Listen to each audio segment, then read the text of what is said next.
Fasten your seatbelt. It's going to be a bumpy night. Welcome to the Happy Hour Garage, featuring a duo of racing gals who live for the thunder of horsepower, the smell of high-octane fuel, and burning rubber at 200 miles an hour. They believe a day at the Speedway is like a day at the spa. Together, they bring you NASCAR news and interviews and get you ready for the races each week. And now, here's your hosts, Shannon Yoakum and Maureen Kelly from the Happy Hour Garage.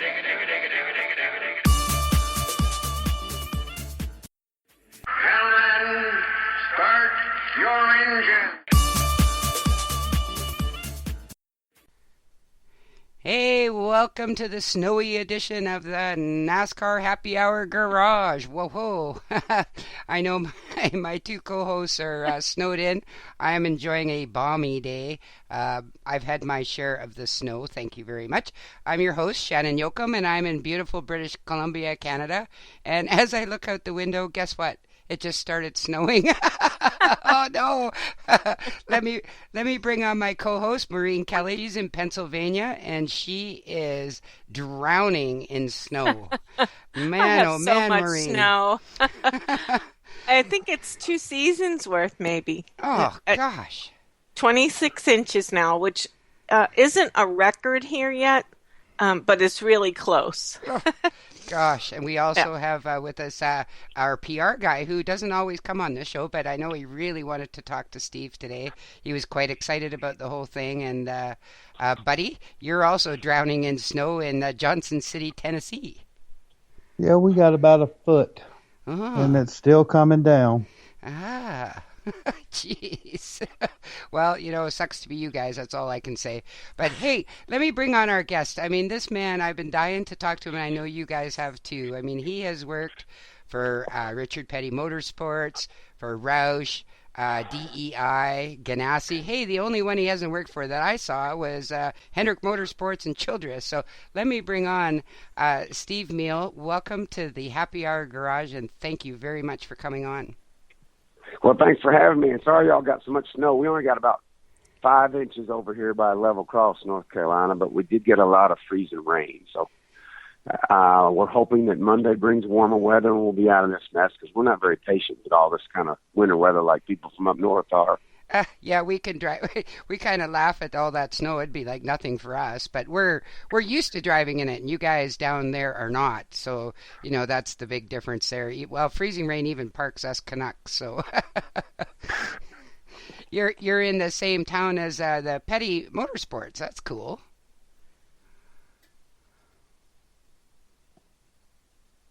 Hello.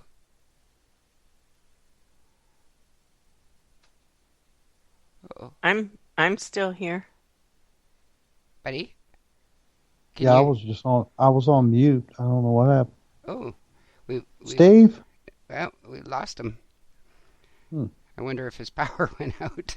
Yeah, that I know my friend Holly, who lives just above him, has no power. There was somebody else came in too. I don't know who it was. Oh. I saw that 706 number. Like, oh, here we go. There we go. Are you there?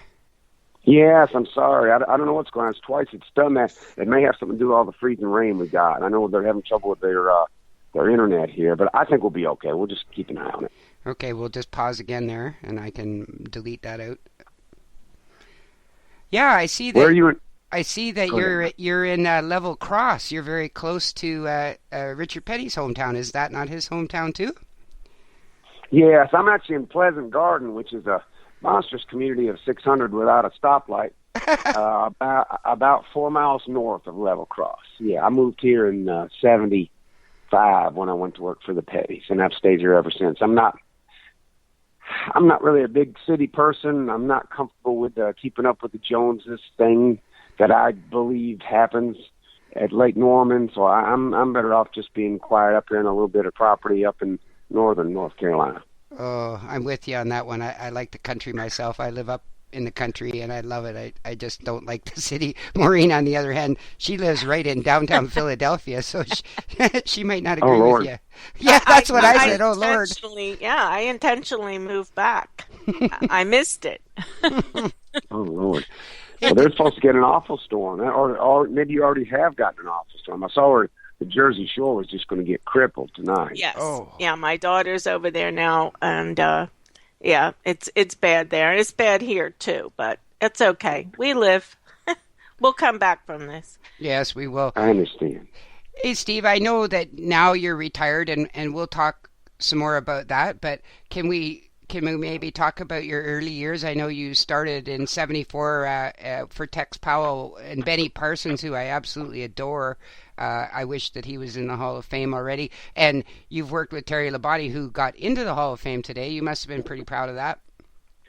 Yeah, and also when I was younger, I actually grew up near Syracuse, New York, and I worked for Jerry Cook, and I was real proud to see him get in today.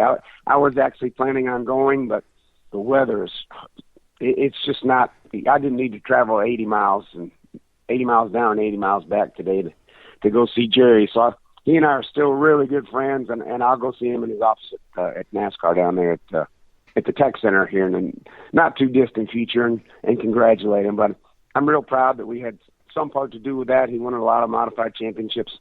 He taught me a lot as a young man as to how hard you were going to have to try to have success, and I'm glad that I could carry that with me throughout my career. It's basically just a lot of work.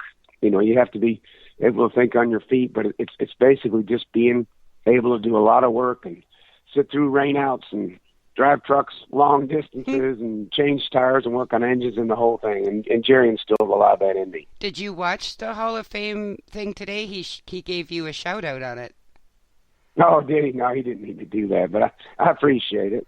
Yeah, I love modifieds. I wish that I could see them more. Since Canada lost its speed channel, we can't watch that anymore, or the trucks, and it just breaks my heart. I love modified racing. I just love them, and I was really glad that he got into the Hall of Fame. He deserves it, and as did Richie Evans, of course, and Mike Stefanik, I imagine, will be not too far behind, but that was really cool. Well, how old were you when you got into racing? And how did you start? My grandfather had an interest in racing. My dad enjoyed racing and actually owned a modified that Brian Ross drove for a while.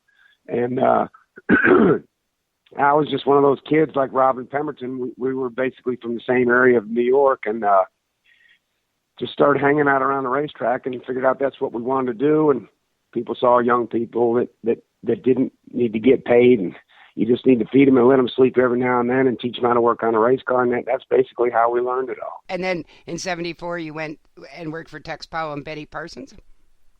Yes, I could tell that when I got out of school, I didn't have an interest in really having a real job or public job, as they call it in North Carolina. So I knew that you couldn't, it didn't appear that you could make a very good living working on race cars in upstate New York at that time. There were some people like Richie and Jerry that were doing it, but it was going to be tough. And I always wanted to work on, which at the time were called Grand National cars. So I loaded up in July of 74, right after I got out of school, and went to North Carolina, looked for work. In the first place, I went to Eddie Enterprises, and they said, well, you probably need a little more experience. And I said, that's cool. But they had just had some fellows just leave there, Richie and Les Bars, Tex Powell, and Jimmy Kowalczyk had started a company called Carcraft in Asheboro, North Carolina. And they had just pulled off that fantastic thing in the fall race at Rockingham in 73 that allowed Benny to get his championship when they cut the door bars and a bunch of stuff off another car in the garage after Benny was in an accident very early in the race and was going to lose the championship. And these guys who had built Benny's car by that time, they were already building Benny's race cars, and they repaired it and got him back out there. And at that time, points went by.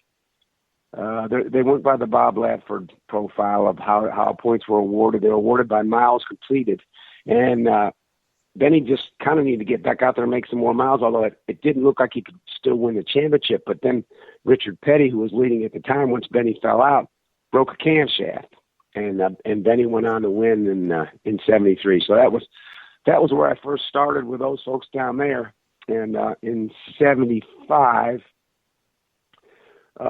Richard's brother-in-law got killed in that pit accident at Talladega, which was a really bad deal. And by that time, I was known around the circuit a little bit, and the Pettys knew me and had seen something of what I was capable of doing, and were comfortable enough with me that I got a job with them in September of '75. What kind of things did you start there? I went there as a fabricator who wasn't afraid to sweep the floor. I had at the time, a chauffeur's license, so I could drive the tractor trailer. Well, we didn't have a tractor trailer, but I had those big blue Dodges. I could paint. I could do body work. I could do aluminum work.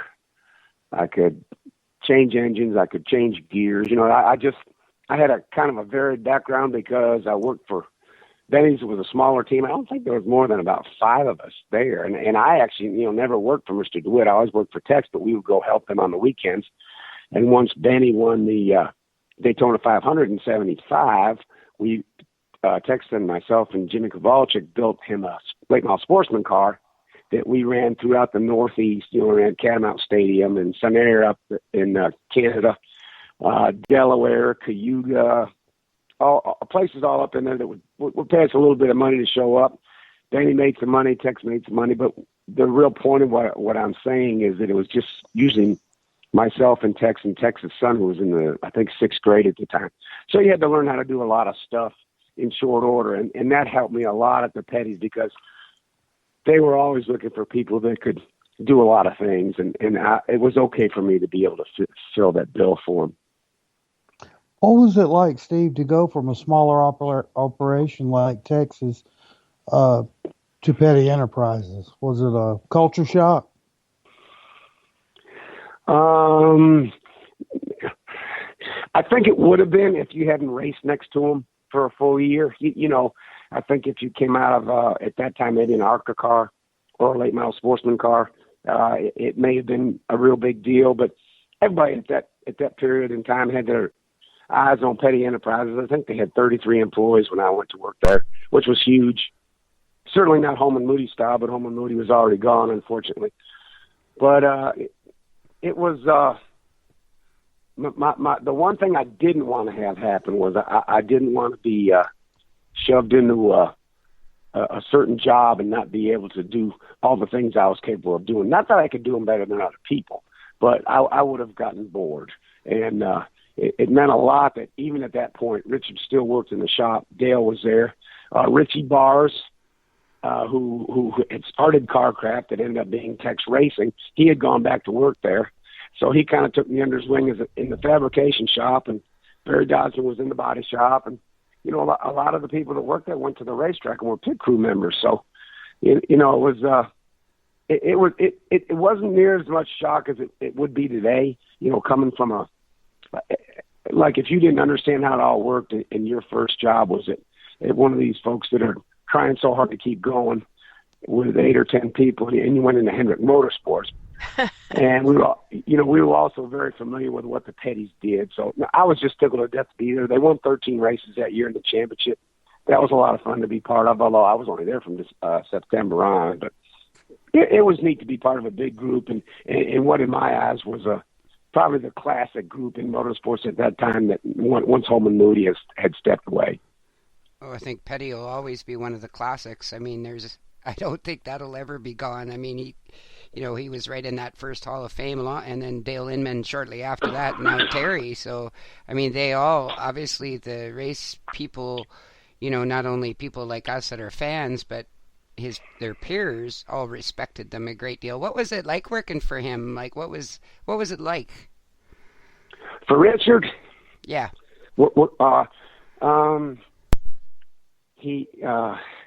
Dale Inman would always get frustrated with him because we started at 7:00 and usually worked till 5.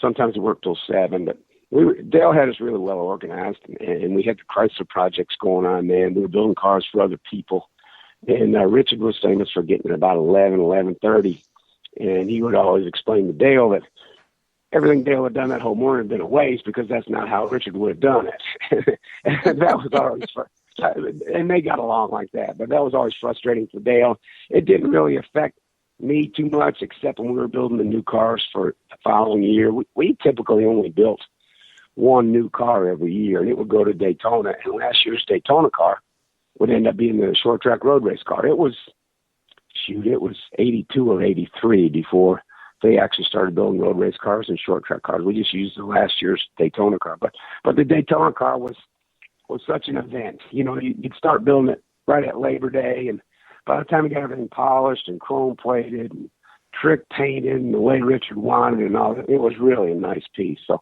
he was always intent on knocking people's eyes out of Daytona, and always ran well there. So that was always an important thing for us. But he was around on mostly a daily basis. He had a lot of input into the first tractor trailer that we built. And he just had input into everything. He was the man, and obviously Chief did too. But he was more about building engines. He stayed busy doing that. But Chief ran the day-to-day. Richard was there at least 3 or 4 days a week, and he was always heavily involved in the fabrication, the body work, the paint, the fit, the finish, and all that. Any special projects he was interested in. The original kit cars he was interested in. And then when we started doing the production stuff, he didn't, I won't say he backed away, but you know, we had like an assembly line set up for that, so he didn't have to worry about that too much. But it was cool to be around Richard Petty. 70, 76, and 77. I don't know whether I was supposed to be watching him or he was supposed to be watching me, but we actually roomed together on the road, and that was very interesting because he'd already lost a large percentage of his hearing by then, and he liked to stay up late at night because he didn't have to get up with the rest of us. He would just blare the television on into the night while a 20-year-old kid in the bed next to him was tossing and turning, trying to go to sleep. I figured it was such an honor to hang out with Richard Petty. It just didn't matter. Yeah. Did Richard, is he the one that got you more interested, I guess, in the engine side of racing as opposed to the fabrication side? No, I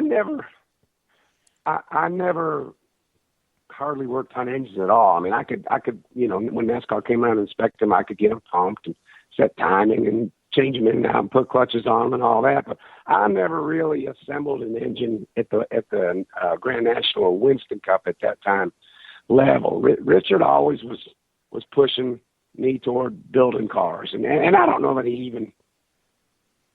I shouldn't say he's pushing me toward building cars. I built cars at the Petties, and Richard was always there.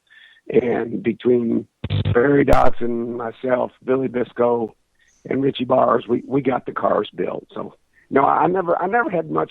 I did, especially as I grew in the business. I never really got very close to the engine side of it. Were you responsible for that Petty Blue?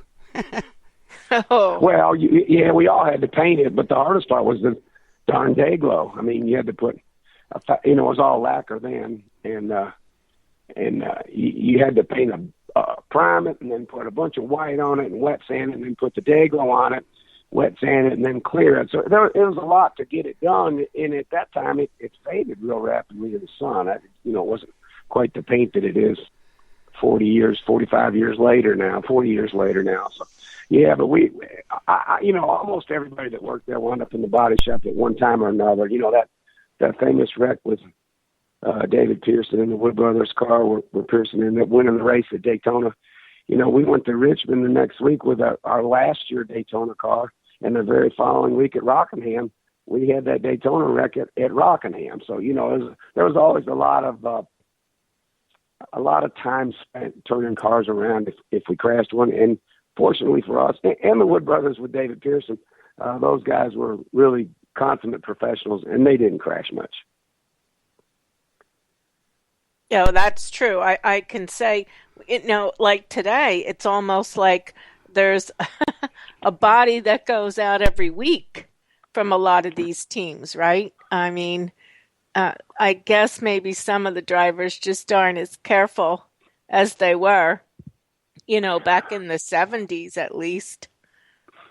Yeah, well, obviously there were wrecks then if you look back at the old yearbooks and all, but, there's a lot more week-to-week development from the downforce side as far as the bodies going all that, even without a rule change. They're always trying this and trying that, and they've got a whole separate team going to the wind tunnel. And gosh, when I first started going to the wind tunnel in 1976, it was me and Richie Bars, and we went to Lockheed in Atlanta, and I think we went twice that year, and it was fun for us to go because we would learn things, plus we'd go by and see our old buddy Pete Hamilton. I knew him from the north, and Richie Bars knew him as Richie was his crew chief in '70 when he won the races with the Superbird. So that was always fun. But the amount of time spent in the wind tunnel now is incredible compared to what anybody did back then. Steve, when you moved to Hagen, was that precipitated by Richard going with Mike Kerr? Did you just kind of go with Dale over there? Actually, I left Petty Enterprises the Monday after what I call the World 600 in '82. It had become a little bit of a different Petty Enterprises. It was a lot of different people working there. Carl's program was there. Everybody was trying to get a lot of things done. Dale had left and gone to work on Earnhardt's car at Osterland, and it was just a little bit different. So I had a friend, Jay Hedgecock, who ended up building some cars for Richard Petty later on. In fact, Jay built the cars the year that Richard had that horrendous accident at Daytona when he flipped down the front straightaway. Right. So I said, I'll just stay home for a little bit and see what's going on and build some cars with Jay. And I had known Jay for a long time. Jay actually was 18 when he came to work at Tex Racing in 1974. So I had known him for 8 years by then. And Jack Beebe called me that owned Race Hill Farms and wanted me to come change tires and take care of the car. And okay, so we went to Daytona the 4th of July and ran third. We went to Nashville the next week and ran second. We went to Pocono the next week and ran third or fourth. Well, Jack was interested in me going to work for him, and I just told him I didn't feel like I wanted to go to work in Connecticut. So I helped Jack through, September or October, and he wound up moving to North Carolina with his cars, and David F. took him over. But by that time, we had run at Martinsville, and Dale Inman was nice enough to give me a ride back and forth to the racetrack every day because we only lived about 55 minutes or an hour away from there. And one evening coming home from Martinsville, he said, "Hey, I'm going to go over here and do this 44 car with Terry." He said, "I'd like for you to go with me." I said, "No problem." And the deal was done. So the strange thing about the whole deal was I don't know if people remember, but the fall race at Riverside in '82, Terry had a terrifying accident going into turn 9 at Riverside. Me and Dale were sitting there thinking, well, this kid's really good. Jake Elder had done a fantastic job with him. Little Bobby Labonte was working there. I think he was 18, 17 at the time. Bob Labonte, who was the linchpin of the entire crowd over there, he'd done a nice job. And me and Dale were going to go to work over there. And, Terry was a fantastic race car driver and a great points racer. And hell, we thought he got killed at Riverside. It was such a bad wreck. So my and Dale's first day at work, we unloaded that car from Riverside, and oh my gosh, it was just destroyed. And Terry came in on crutches 3 or 4 days later, and it was just a mess. But we went to work, and it all turned out okay. Well, it sure did. I'd say. Yeah. A couple championships, and albeit 12 years apart, but you were there for the first one. Yes, we were. That was a good time. The Piedmont people were wonderful people.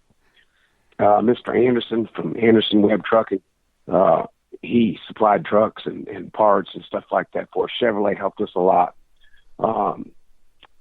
It was a very cool car. It was. I'll tell you a little inside story. We had Budweiser in '83. We built pretty race cars. Eddie Dickerson, who went on to be the head of fabrication at Hendrick Motorsports for a long time, real talented guy. He did the body work on them, and they were real pretty. And we ran well with them, won a race at Rockingham that fall, and we were all tickled to death. Well, Budweiser pulled out to go to juniors. Well, that was understandable. It was junior. Junior's Junior, and we were who we were, but nobody was offended. But one of the guys from, I'll never forget, must have been Riverside, the last race of the year, and one of the guys from Budweiser came over to Dale Earnhardt, who was an incredibly competitive person and a very nice person on top of that. And you don't normally see that mixed in one guy. But he came over and said, guys, we enjoyed it. We had a good time. But, between what you guys are capable of doing and between what Junior's capable of doing, we just had to go with Junior. And that kind of stung Dale a little bit. But he's too classy to say something back. I'll never forget at the banquet the next year when we won the championship with the Piedmont car. And I think Harrigan was second, but Darrell was in there somewhere, and Darrell was mad that he won more races and all that. But anyway, Dale Inman did go by the Budweiser table and tell those guys, they wanted to congratulate me. He said, yeah. He said, well, you had to go with Junior because he was going to get better results than we were. He said, look where you're sitting now. So, but he does those things in a very classy manner. He's not hateful at all, but he is a very competitive person. Do you see Dale Inman much? No, you don't. You really don't see anybody much that works at that level like Dale is. Dale's either at Petty's garage, like Richard is, or he is down at the shop making sure things are going how Richard wants them, and then he travels a lot with Richard. So no, I haven't seen Dale in a good night. Probably at Petty's garage last spring was the last time I saw him. What precipitated the move to Roush? The oil business was fantastic in the early 80s, and a great guy named, actually late 70s, a great guy named Billy Hagan wanted to go Winston Cup racing, and he did, and spent his money wisely and wound up with a championship, but then the oil business went really, really bad in 85 and 86, and Billy wasn't going to be able to support a championship kind of team that he had been on just his oil money. That company, Stratigraph, that was Billy's company, and he had actually expanded pretty rapidly. He was actually in the Pacific Rim over in Southeast Asia and all that. And when the oil prices went down, it was very difficult for him to get things shut down quickly enough that it didn't about put him out of business. So the handwriting was kind of on the wall that he wouldn't be able to race at the level he was used to racing at. And there was a Ford engineer by the name of Paul Giltman, vehicle dynamics guy, really smart fellow. And I kind of had my eye on him for a little while. Not that I would hire him. He worked for Ford Motor Company. But I was Terry's crew chief in 86, and we won Rockingham, and then Terry left, and we had Sterling. But I was a little frustrated we didn't have enough money to race like we needed to, and I had been talking to Paul Giltman just a little bit. He was pretty, I shouldn't say pretty, he was very influential in how the Vernier car ran. Even before it was a Ford. He freelanced on the stock car circuit, although I worked for Ford Motor Company during the week.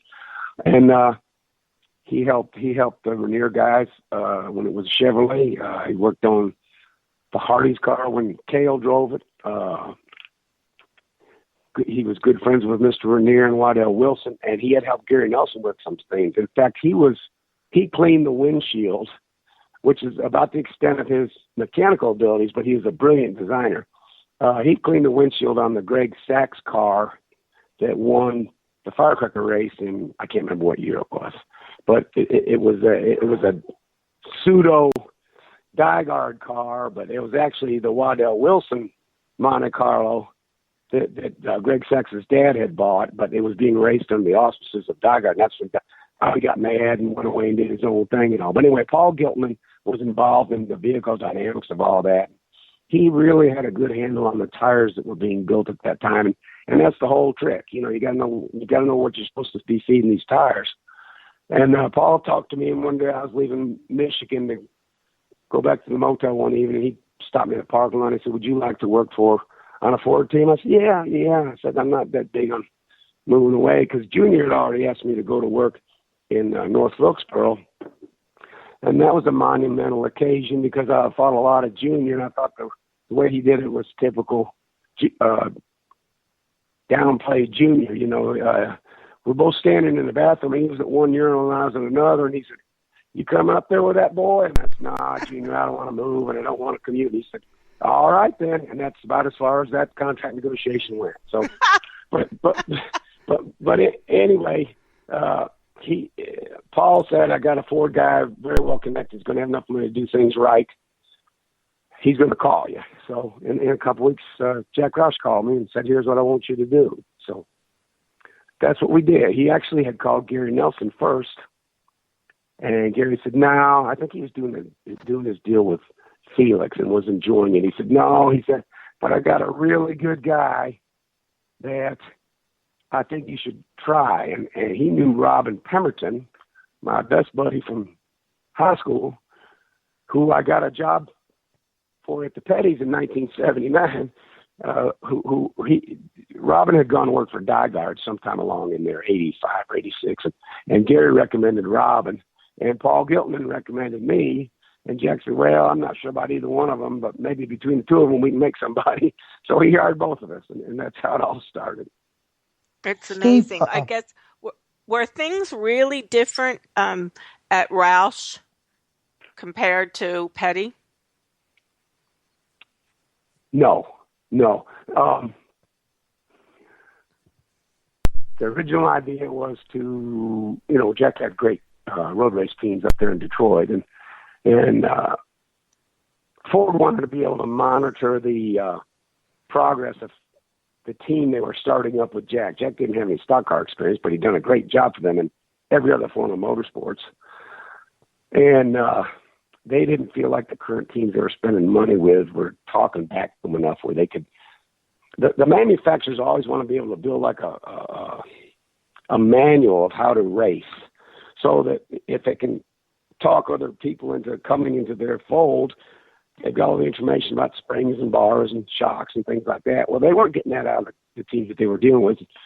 And one of the agreements Jack had with them was it would be an open book. So they wanted to be in Detroit or Livonia, just outside of Detroit. So they wanted us to be in Livonia, outside of Detroit, so that they could come out on a Tuesday afternoon or whatever and see how things were going. Me and Rob didn't want to do that. You got to be down here. Now, we don't necessarily think you got to be in Charlotte, and I still don't think you got to be in Charlotte. But we did have a little building and 24 acres of land down here in Liberty, North Carolina, which is 10 miles from Level Cross. And we knew a lot of good people around here that would go to work. Some of them had worked on Sam Art's Thomas Brothers car. Some had worked for Jay Hedgecock. Some of them had worked for Bobby Labonte on his late model sportsman stuff. So we knew we could get some folks. So we said, "Jack, we don't really want to move to Michigan, pick up our families." Jack said, "That's no problem. Here's a check for the land and get started." So that's what we did. But as far as how it was different from the Patties, Jack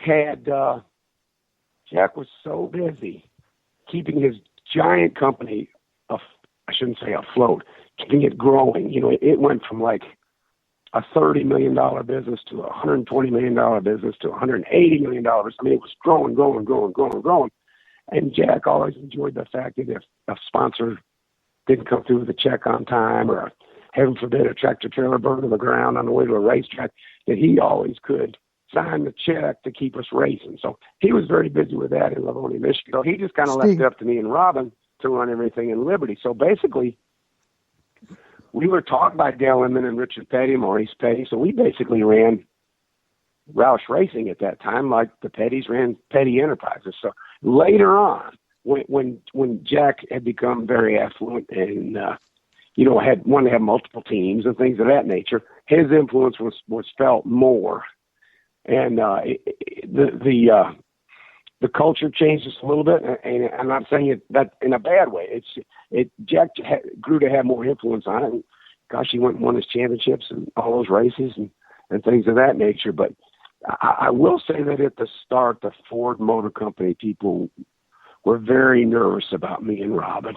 I can remember a Ford guy coming down and looking at what we had going on out here in Liberty, North Carolina, with a small shop and no emphasis on offices or bathrooms. We were there to build really cool light race cars, and we did. And he went back to Ford and reported that, it was just a bunch of hillbillies and stumble bumps. And, poor old Jack had to jump in an airplane, come down. What's going on? We're like, I don't know. Who told you that? And he said, well, this is what they're saying. And shortly after that, we had our first car in the wind tunnel. It was a super speedway car. And the Ford guy called his Ford guys at home. Ford had a pretty big presence at Lockheed at that time with production cars. And the Ford guy there called and said, these guys have no idea what they're doing. I mean, it's an awful looking car. It's a really nicely built car, but they didn't know anything about aerodynamics, And Jack called us, and what the heck's going on? And I said, I don't know what to tell you. He said, well, we're going to have to fix this mess.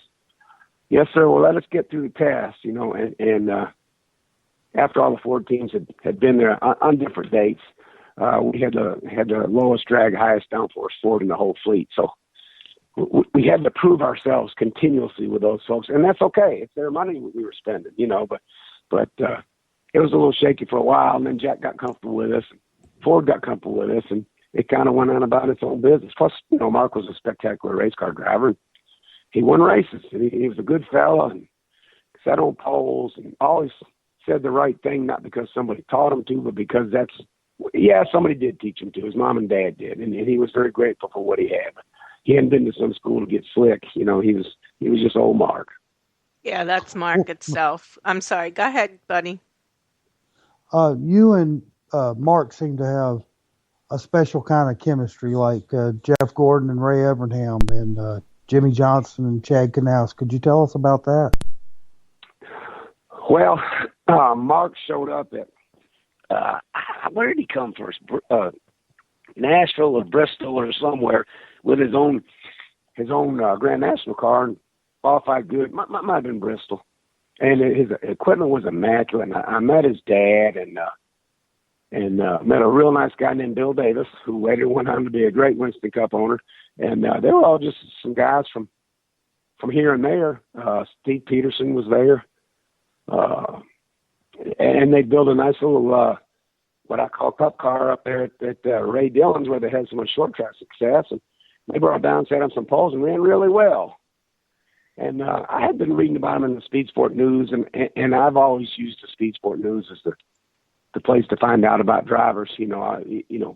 When I was in racing, people would want to send you CDs, and here's my kid, and here's this, here's a picture of him running his quarter midget. I'm like, man, that's fantastic. Well, what do we got to do next? I said, man, I just go by Speed Sport News, and if somebody's name is in the headlines, I think they're going to be a good race car driver. And that's how I got to liking Mark and appreciate Mark and his family for what they had done as a group and how quick they were with the race cars. And I just got to be friends with them. And then I watched them suffer through 82 or 83, and it was horrendous for him. And got to know him better. There was a Rogers leasing car. In fact, Larry McReynolds worked on it. Tim Richmond drove it. It was red. I don't remember the number, but they ran out of South Carolina. Well, they ran out of money, so they had an auction. And we went down there and bought one of the engines for Race Hill Farms in the summer of '82. And we're riding back in the van and just called the shop to see what was going on, because we were going to meet them somewhere with their truck and get their engine to them. And they said, "Hey, you got to call this number." It's Arkansas number. So we called, and it's Mark's mom. And she said, "You bought an engine at auction day?" "Yes, ma'am, we did." She said, "We really need that engine, and you got it at a great price. We're really struggling. What can we do?" So we called Jack. This before cell phones. We found a payphone and called Jack Beebe. And Jack said, if they need it, drop it off at their shop. So, we dropped the engine off at the shop down there at Charlotte, right next to the racetrack, the old Harry Hyde shop where Mark was working out of, and got to know Mark really well, man, and just really liked that guy, but saw him suffer. You poor thing, you're suffering. Oh, yeah, saw him suffer. Maybe you need one of those Jack Beams. Saw him going back to short track racing and come back up through the ranks. So he was my guy. So when Jack Roush wanted to go stock car racing, that's why I got the guy to drive it. He wasn't on the top of Jack's list because Jack really didn't have any experience with him, And I remember going to Bristol and telling Mark, I said, "Man, I don't know if it's going to work out or not." I'm leaving Hagen after this race, and he was driving that something barbecue late model sportsman car and winning races on Hoosier Tires. And he was just about to sign a contract to drive for, maybe not a contract, but a letter of intent to drive for Roger Hamby in 1988. And I said, man, don't sign anything. I think we can get this worked out. Jack was talking to other drivers and talking to other drivers and talking to other drivers. And you can understand the drivers. The shop was 70 miles away from everybody thought we needed to be. Although we were near Childress and Richard Petty. But anyway, that was the prevailing idea at the moment and still is today. And they didn't really know how Jack was going to do things. And, you know, I'd won 4 races by then as a crew chief. And I don't know if Robin had won yet or not, but he was a real good race car mechanic. But you know, everybody's like, I don't know, I'm going to pass. So I was pushing Mark. And finally told Mark to just go up there and sit down and talk to Jack. And in 1 hour, he impressed Jack enough. And one of the biggest things that Jack was impressed about Mark was that he didn't ask him about money. You know, all he wanted to know is that have enough money to race. And can we do it at this level? We're going to have good cars, and they're going to take them to the wind tunnel and do all this testing. And he never asked what he was going to get paid. And Jack liked that about him. And they became fast friends. So, and I was just tickled to have Mark. I mean, I just think Mark's a fantastic person. Believe it or not, even better race car driver. He is an amazing guy, and you know he's still so active these days on social media, and he interacts with the fans, and he talks about his rap music a lot, and he's always a class act. That you know, always as a Canuck, I appreciate that. Oh yeah, he's a good guy. Yeah, I bet you he was one of your faves. And then you go on to from one extreme right to the other with Dale Jr. in his early years. I know Maureen's a huge Junior fan, so you know, I'll just warn you now. But I mean, that had to be something. I mean, you won a race at Chicago with him, and you were a competition director and crew chief and all that sort of stuff. But all the publicity surrounding him, I mean, how did that all factor? You're kind of a laid-back, old-school kind of guy. How did that all work out? Well, he had already done some fantastic things in '98 when he first started driving the. What did they call them? Were they bush cars? I guess they were bush cars then. They were. Yes. They're late model sportsmen to me, but. Jack Roush wanted to build a big campus near the airport in Concord, North Carolina, which was exactly the right thing for him to do. He could fly in and fly out. You know, the property was worth a lot of money, and he did very well. So he wanted to move down there, and I really didn't want to commute, and I really didn't want to move. And, you know, for about, not 6 months, maybe a month or a couple of weeks, Earnhardt had grabbed me a couple of times, you know, hey, Hmeil, come help my kid. And I kept saying, the yours don't need help, man. You're winning races. You don't need me, you know. So he had me come by and look at his new shop he was building, and that pretty much knocked me out. And some of the ideas he had about how things needed to be done and all, I was real happy to go to work there. I didn't go to work there till, it was probably October of '98. But Dale Jr. was already a star, although he was a little awestruck by it. You know, he's not starstruck, but it hit real hard, and he didn't really know what he was supposed to do, and his dad helped him with a lot of that. But Dale had a lot of natural talent. He's a very nice person, and it was fun going there. You know, they had a ton of money. They had, at that time they had Pennzoil and Budweiser, huge sponsorships, and I really thought you're back with Budweiser again.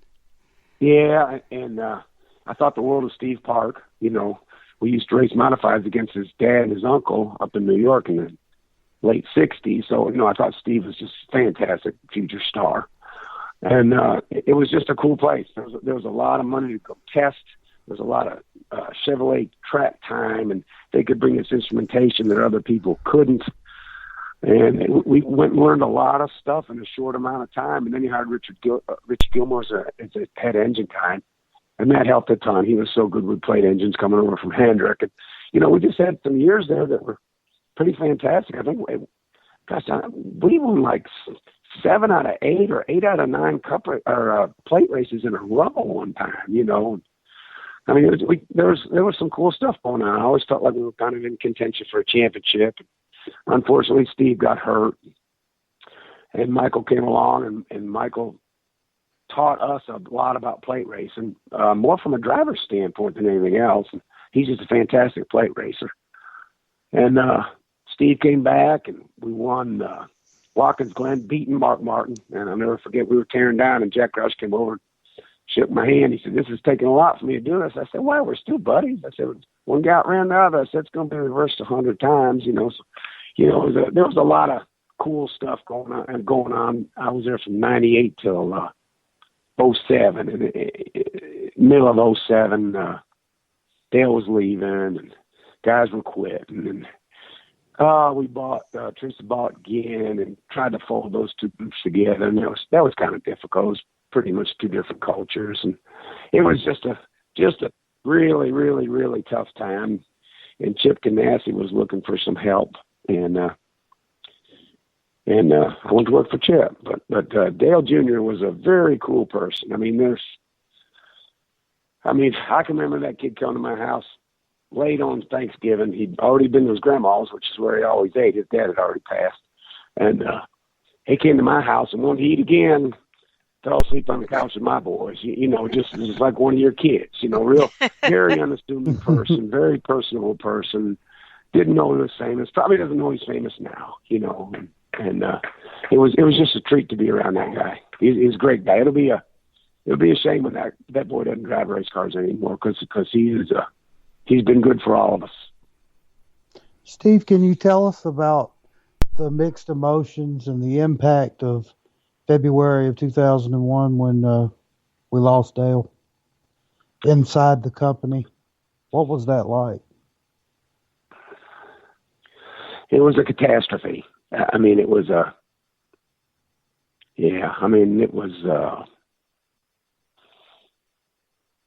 we had just, there was conjecture about what Michael Waltrip was actually going to bring to DEI amongst the troops and amongst the press and amongst the fans.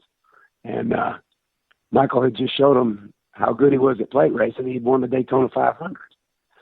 So we were in Victory Lane, all happy for Michael and happy for Big Dale. No one he got wrecked, but he'll be here in a minute and knock our hats off our heads or grab us or something. He didn't come. Well, what the heck, And Steve Peterson, who was like the original guy in charge of safety.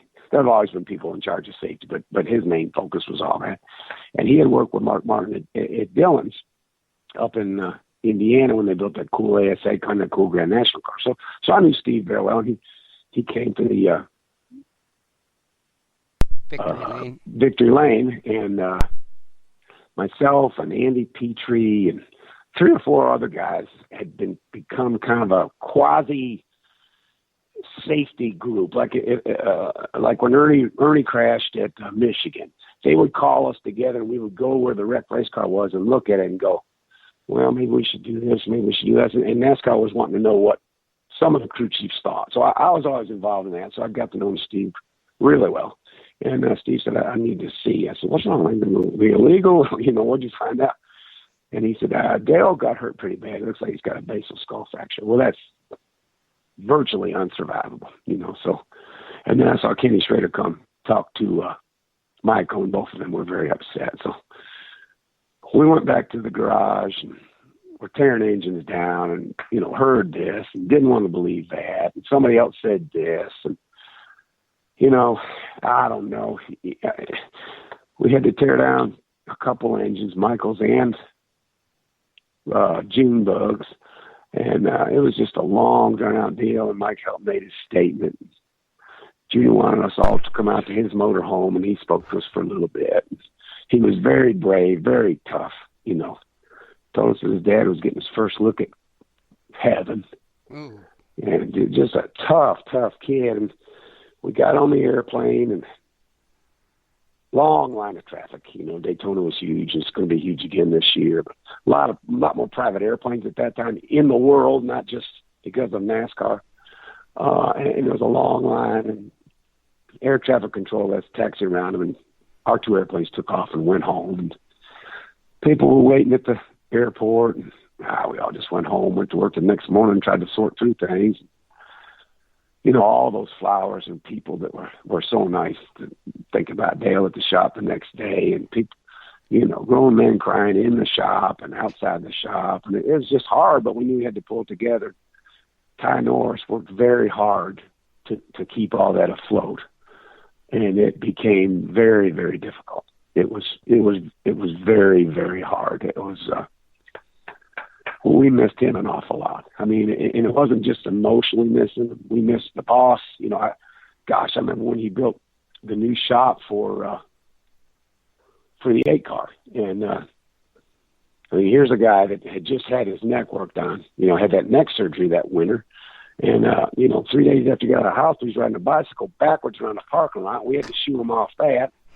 And a week later, he's on the roof of the new building on the girders, helping a helicopter set the air conditioning units. You know, like, but that's, you know, that's the guy he was. You know, he was going to be in the middle of that. You know, and then that afternoon, he was rebuilding the 2-barrel carburetor on a 57 Chevy 2-door that he drove all over the place, rather than his brand new Chevrolet pickup that Chevrolet gave him every year. You know, he was just that guy. You know, he was good to all of us, and he was very nice. And, you know, me as a leader, he would jump my butt in front of other people, in front of other guys, you know, and call me in his office 3 minutes later. Hey, Hmeil, you know, I had to do that, but you were right to do what you did. But, you know, they got to know that I'm in charge of this. Yes, sir. Yes, sir. I'm with you. Whatever you got to say around me is fine, boss. But, you know, he was just a super neat guy. And, you know, for me to have been fortunate enough to work around Dale and Richard Petty and Dale Earnhardt and Dale Jr., you know, I mean, that just doesn't happen to many people in their lifetimes, you know. And yeah, it was a hard deal. And you could watch we went on, you know, we won Rockingham a week or two later. You know, we won races, and Junior was fantastic. I think he won the firecracker race that summer, and, you know, but it just wasn't what it was. And you had the feeling that it wasn't ever going to get over the hump, because it's a difficult thing to do what he was trying to do, and he was going to do it. But it just came apart. Yes. Yeah. Well, the leader was gone. I mean, he really was as involved in DEI as he was, you know, over there driving for Childress. Oh, way more so. Yeah. Yeah. I mean, my God, man, you know, there were a number of us lucky enough to get company cars from Chevrolet every year. And if yours was dirty, he'd come find you. You know, what are you doing there? I built a wash pit here, a beautiful car wash, gorgeous car wash. You know, why don't you use it? Yes, sir. Well, I was working. I don't care. When you get done working, you can wash it. Yes, sir. You know, I mean, it's just, and you know, I won't say a lot of us needed that, but a lot of us appreciated that, you know, to have a guy that was so involved and so appreciative of what he had and where he come from. And, you know, me and Steve Crisp, who was in charge of a lot of behind the scenes stuff at DEI, who now works for Rick Hendrick. I think he's in charge of the Rick's giant car collection, but he's a wonderful guy. He's from Hickory, North Carolina. And myself and Steve would go down and take Martha out to lunch once a week and just see what was going on. And, you know, we'd see Kathy and, you know, make sure Kelly was in the middle of it. And, you know, Kelly was just like her dad. You know, I mean, I think she's why Junior Motorsports is so powerful. You know, yes, she is. Yeah, she is the business head there. Yeah. Oh my God. Yeah. She's just like her dad. She's brilliant and the biggest heart you ever saw, but doesn't want you to know it. Just like the old man, you know, I mean, just like, I mean, he'd get, you know, he'd stop and give people money on the street or buy them a hot dog or take them to McDonald's.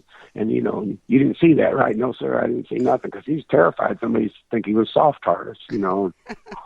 You know, I've been yelled at a number of times by Kelly when I was at DEI, and they were trying to get Junior Motorsports off the ground. I think it was Chance 2 at that time. And you knew she was yelling at you just like her dad did, and she didn't mean anything by it. It's just how she did business, and she always throw her arm around you, just like the old man would. You know, I never knew Ralph. I assume he was the same way, but Dale Jr. is not like that, and I'm not saying that's better or worse. He's just cut from different cloth. Right. Right, but he's definitely a man of the people, like his old man. I mean, when he opened up the door on Twitter, it was like hell froze over. Yeah. I mean, I see him tweeting like because I'm 3 hours behind. You know, he's tweeting late at night, but for me, it's 8 o'clock. I'm sitting in bed, reading my notes for tomorrow's show or whatever, and I've got these notifications coming up regularly from him. Like he seems to be trying. Maybe that's with the advent of Amy, who took him out of his shell and said, yeah, it's okay to be you. People want to talk to you. And he seems to be kind of following in the old man's footsteps in a way. Yeah, well, like I said, when he first got famous, he didn't want to be famous and didn't expect to be famous. And he was a very quiet young man. I can remember when he was a little kid, he'd come around. I saw him at Caraway Speedway up here in Asheville. Dale was still driving a late model sportsman car in '74. And his mom and Dale Sr. came in the truck and had little Dale with him. He couldn't have been 1 or 2 years old. And he was a young fellow that you've seen these kids that they're so shy that they kind of stand between their dad's legs, and hold on to their kneecap, and that's how Dale Jr. was. And he was a small fella, very quiet fella for a long, long time. And one day he was like, I don't know, I am who I am, and he had a different set of friends, and he needed to just be himself. And he was never a phony, but he just didn't say anything. And once he opened up, I think, like I said, that kid sleeping on my couch on Thanksgiving afternoon, that's Dale Jr., and that's how everybody look at him now. They're quite sure, and I am too, that if they had a flat tire in this snowstorm and Dale Jr. went by, he'd be the first guy to pull over and help you change it. And he would be, so you have to give him a lot of credit.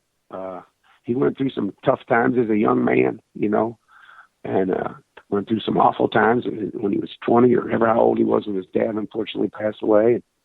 He's just a tough guy. He's built a really nice business. His sister has helped every step of the way. And I'm sure they're both very happy with where they are, and they should be, because they have come a long, long ways. Not that they were terrible kids ever. They were wonderful kids, but a lot of kids put in that position would have stumbled and fallen. Steve, let me ask you, when you went over to Ganassi, Montoya was there, and he was such a spectacular Formula One driver. What do you think kept him from being that good in a stock car? The weight, the horsepower, what do you think?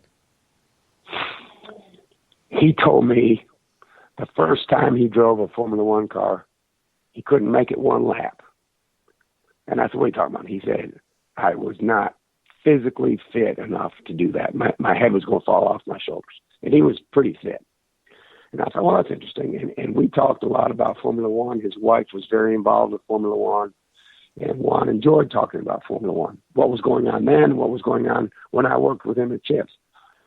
I'm not positive that Juan ever thought we gave him the level of equipment that he had in Formula One. There are a lot of things pulling at race car drivers, which is why I'm really glad when he got a shot to go back IndyCar racing, he went to Rogers. His choice was to go to Rogers or Chips, I'm sure, and there was no room at Chips at the time. But he needed to go someplace where he'd walk in the door and go, okay, all the tools are here. I don't think he ever really thought that was true at Chips. He got frustrated at things. He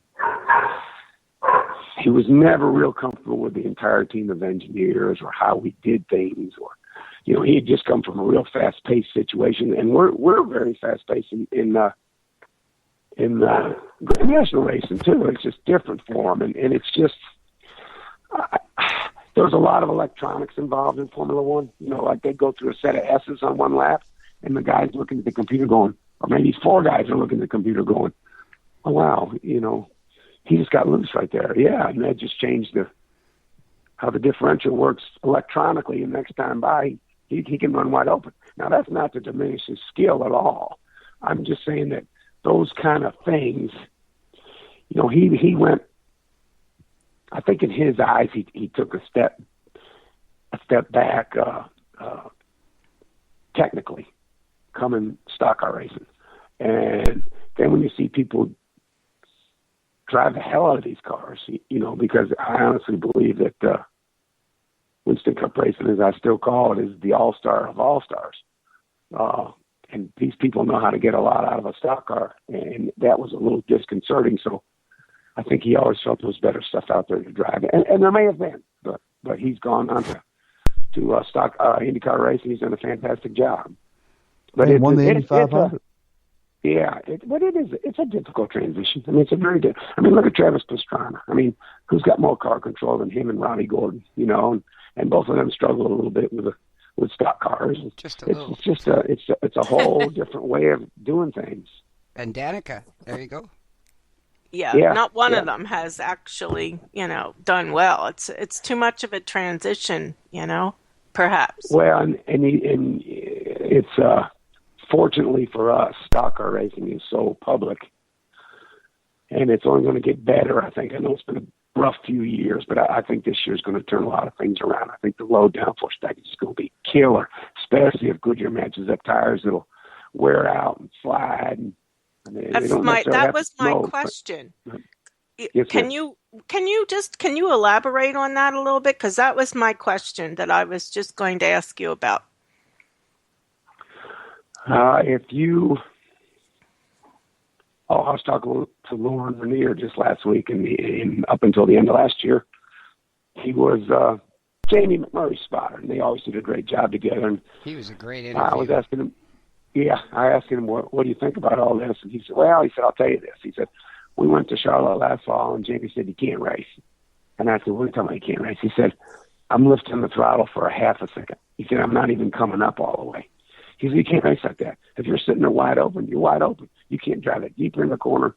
You can't drive it shallower in the corner and get back in the gas earlier. See, we're all just sitting there like you're tied to a rope in the infield. There's too much downforce. We're too stuck. We have too much horsepower. And the tires work too well. So, you know, I'm very excited. Like I said, Robin Pemberton and I have been friends for, 40 years. And I talked to him a lot while all this was going on. Not that he needed my advice, but I just wanted to know what was going on. You know, we're buddies, and we're kind of bouncing stuff off each other. And he said, here's what we're going to do. And I said, Dad, it's fantastic. You know, and I said, I'll tell you what that's going to bring on. It's going to bring on passing, because you can drive deeper into the corner or shallow into the corner, like we just talked about. And they're going to make passes. You know, it's going to bring Greg Biffle back. It's going to put Jimmy Johnson back where I think he's supposed to be based on the amount of talent he has. And I just think passing will be fun. And then the onus is on Goodyear to have tires, I think, that wear out appreciably, because I don't think me sitting on the couch, old retired guy, thinks he's an expert, but it's no fun for me to watch somebody not even come get tires, and because 5 or 6 stayed out behind them, and some guy comes and gets four tires, and there's 8 laps to go, the guy that got 4 tires could only get to 4th because of track position and arrow push and all that ridiculous stuff. And the guy out front, it's on 22-lap tires. His tires aren't worn out enough, you know. And I mean, I love the old days, you know. We were fortunate enough to win that race at Chicago with Junior. You know, Kansas and Robbie Reiser had dominated the day in their DeWalt car, Jack's car. And we were like, I think we were third. The caution came out with 16 to go or something. Well, we didn't have any to lose. Bill Davis's car stayed out with Blaney, and I said, we can't beat him on no tires, but if we can get away from him, we can beat him on 2 tires. And we put 2 tires on and won the race. And I'm not bragging on us. I'm just saying that was an option you had, but it's not a ridiculous option of not even pitting at all. I think the pit crew needs to be involved in the result of the race. I think the job that, and TV is doing a fantastic job of this right now, the job the driver does getting on pit road and getting off pit road, how traffic affects you on pit road, all those things need to be one more thing to talk about in terms of how this race is going to turn out. So I think, between better passing on the racetrack, more race car drivers being able to use their skill, it's not just what you get from the shop that day, it's what you can do with what the shop gave you, and some tires that wear out appreciably enough that everybody's going to come get them, and there's a race off pit road. I'm looking forward to it, but I'm something of a fool. I look forward to it every spring, You made a really good point there about Greg Biffle, and I just want to elaborate a little bit on that. I mean, that guy is a wheelman. There's no question in my mind. I mean, I've seen that guy sideways, under control. He's like and I would sort of liken Kyle Larson to him a bit in the sense that Kyle's still learning that, but he has that same look about him as being able to actually drive the car. And actually, Kyle Larson went public the other day saying he didn't like super speedway races because you're just in a chess match. You're not really driving the car. And I think all the fans are wanting drivers to be back driving the cars. And we've had a couple guests on that have also referred to the fact that the drivers are so inaccessible. Like Richard Petty is famous for being accessible as all get out. And I've met Mark Martin myself. I mean, I know he's accessible as well. And do you think those two things, in addition to all these changes, would those two things also help get our sport back to where we were? Like, yeah, we're all kind of, except for Buddy's a baby, but Maureen and I are the same age as you-ish, and we all miss the old days where racing was racing, and it wasn't so much about Coke or Pepsi or whatever, or M&Ms. It was all about, being fond of that driver, cheering for that driver because you're passionate about him. I mean, I've been following Jeff Gordon for 23 years. I'm very passionate about Jeff Gordon, but he became so inaccessible, along with everybody else, over the years, that it's kind of made our sports kind of F1-ish. What are your thoughts on that? Oh, I think you're spot on. I mean, I will temper that my comment with the fact that these drivers, due to the fact that racing is so expensive, and racing won't get cheaper, it costs a lot to go racing, but to get the money, you have to do a lot for your sponsor, and Richard Petty is still the guy. I think he's probably gone 3 or 4 days a week working with sponsors, but everybody that drives at the Cup level has a lot of demands on them from the sponsors during the week. But okay, having said that, I still think first speedway race I went to was Atlanta, Dixie 400, 1967. My man Richard Petty was leading, he blew up. Goldsmith was leading, he blew up. Dick Hutchinson won, and Bondy Long's car. But when it was over, the gate opened at the start-finish line, and you went in the garage. And it wasn't an orderly scene. It wasn't somebody wasn't sitting at a table waiting to autograph cards. You might have had people with autograph books, and if they saw Richard Petty or Sophie Castles or Bobby Isaac or Bobby Allison, whomever at that time, that they'd get an autograph. But they were just people. They didn't have handlers around them, and it wasn't so insane as far as crowds getting on top of folks. But I will say, probably people in California didn't know who won that race for 2 weeks till it came out in Stock Car Racing magazine. So, part of the blessing of us being able to make a good living and take care of our families off this racing is also the downside, in that, there are a lot of people around. Thank God for them. But having said that, I still think people should be able to go in the garage areas and see what cars look like and smell the hot radiators and, look at tire marks and just kind of soak all that up. I remember being a kid. I got a Fonda New York. I got a red rag off he gave it, Bobby Allison gave it to him, and he was driving that Chevelle that he had just won a race with up in Maine, and it's just little old Bobby Allison and his brother and probably Chuck Looney, but you had a personal relationship. You thought you did.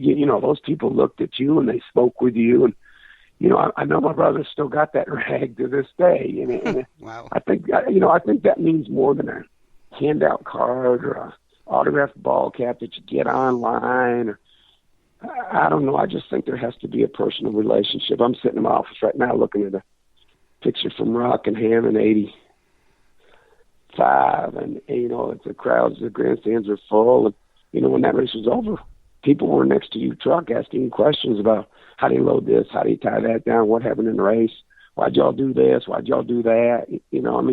I think people need that kind of access, not in a forum or not on some chat site or not in a scheduled autograph session. It just needs to be more natural. It does. It really does, and I think we're missing that, and it's a shame. I know I was lucky enough once. I don't know if you know. Do you know Pat Rogers? He owns a Harley Davidson in Concord. Oh yeah. Yeah, he was kind enough to give me some hot passes one time I had met him, and he gave me hot passes at Phoenix. And I've never been in the garage. I have, like, my whole life I've been involved in racing. I've always been down in the pits talking to people and, asking them those exact questions that you're saying there. Why'd you do this? How did that go? What happened here? Blah, blah, blah. And I get down with these hot passes, and I'm like a kid in a candy store. Yes, ma'am. Yeah. It was just Joey Logano almost ran me over. I'm walking along with my iPad. I'm taking pictures. I'm hanging around Jeff Gordon's pit because he's my hero, and Junior Johnson's not there. So, Junior Johnson's my real hero, but Jeff is second, and I'm hanging around. And Clint Boyer, I happen to meet him, and he tells me that there's going to be a cake presented to Jeff Gordon for their little incident the year before where Clint went running through the garage after Jeff after that little incident. So I'm hanging around, and Tom Jensen, who's a writer for Fox Sports, he's a buddy of mine, and I tell him this because I want to give him a scoop. I'm feeling like I'm pretty lucky here. And as it turns out, none of this happened, but while all this is going on, Jeff Gordon comes walking up behind me, and my husband, who's not a race guy, but he follows me all over the country to races, says, Shannon, turn around, you Shannon, and he's yelling at me, and I don't know why he's yelling at me, but I'm annoyed because I'm waiting for this cake, and I turn around, Jeff Gordon's standing right behind me. Well, this is a guy who's my hero. I've been following this guy way up here in the Great White North for 23 years, where I have no access to any kind of NASCAR at all, other than on my TV. My closest racetrack is Vegas, and I'm just a mess, right? I've lost my Sharpie. I have nothing for him to sign. I'm not holding anything other than my iPad because I want to get a stupid picture, and there he is. Well, let me tell you something about that, is I still to this day, and that was in 2012, get excited just talking about that. And I think that's what fans are missing, their chance to get to know their hero. He took one look at my outfit. I had a Jeff Gordon shirt on. I had a Jeff Gordon lanyard on, blah, blah, blah, blah. He says, well, you're wearing all the right stuff. And he grabs a Sharpie off somebody else, and he signs my shirt. Well, I damn near died and went to heaven. I was so excited by that. And I really think, I was so lucky Pat had given me that opportunity to do that. And I was just like a kid in a candy store, and I still get excited about that. And I think we're missing that in our sport. Well, I went to the PRI show in December, and I've never been to an NFL football game, although I am going to pull real hard for the Panthers tomorrow here in Charlotte, or down there in Charlotte. But I wandered out into where the football stadium is, and I was impressed by how small a football field is. I remember it in high school, but not with all those stands around it. And then, I've been to basketball games, and, and I've been to baseball games. And baseball, obviously, the player is the furthest from you in the outfield. But at a football game and then a basketball game, and if you have seats where you can see the dugout at a baseball game, you're fairly close to the stars. And we don't have that. We don't. And thank God for big racetracks. I love them. Daytona Beach, Indianapolis Motor Speedway, Charlotte, all those places.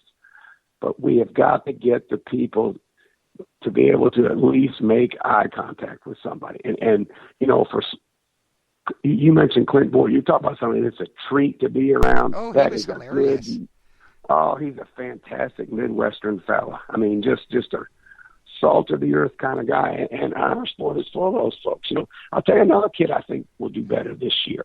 And because he's a sliding race car driver, and he's proved it, and he's had a horrible couple of years. But I think Ricky Stenhouse is going to be okay on this low downforce stuff.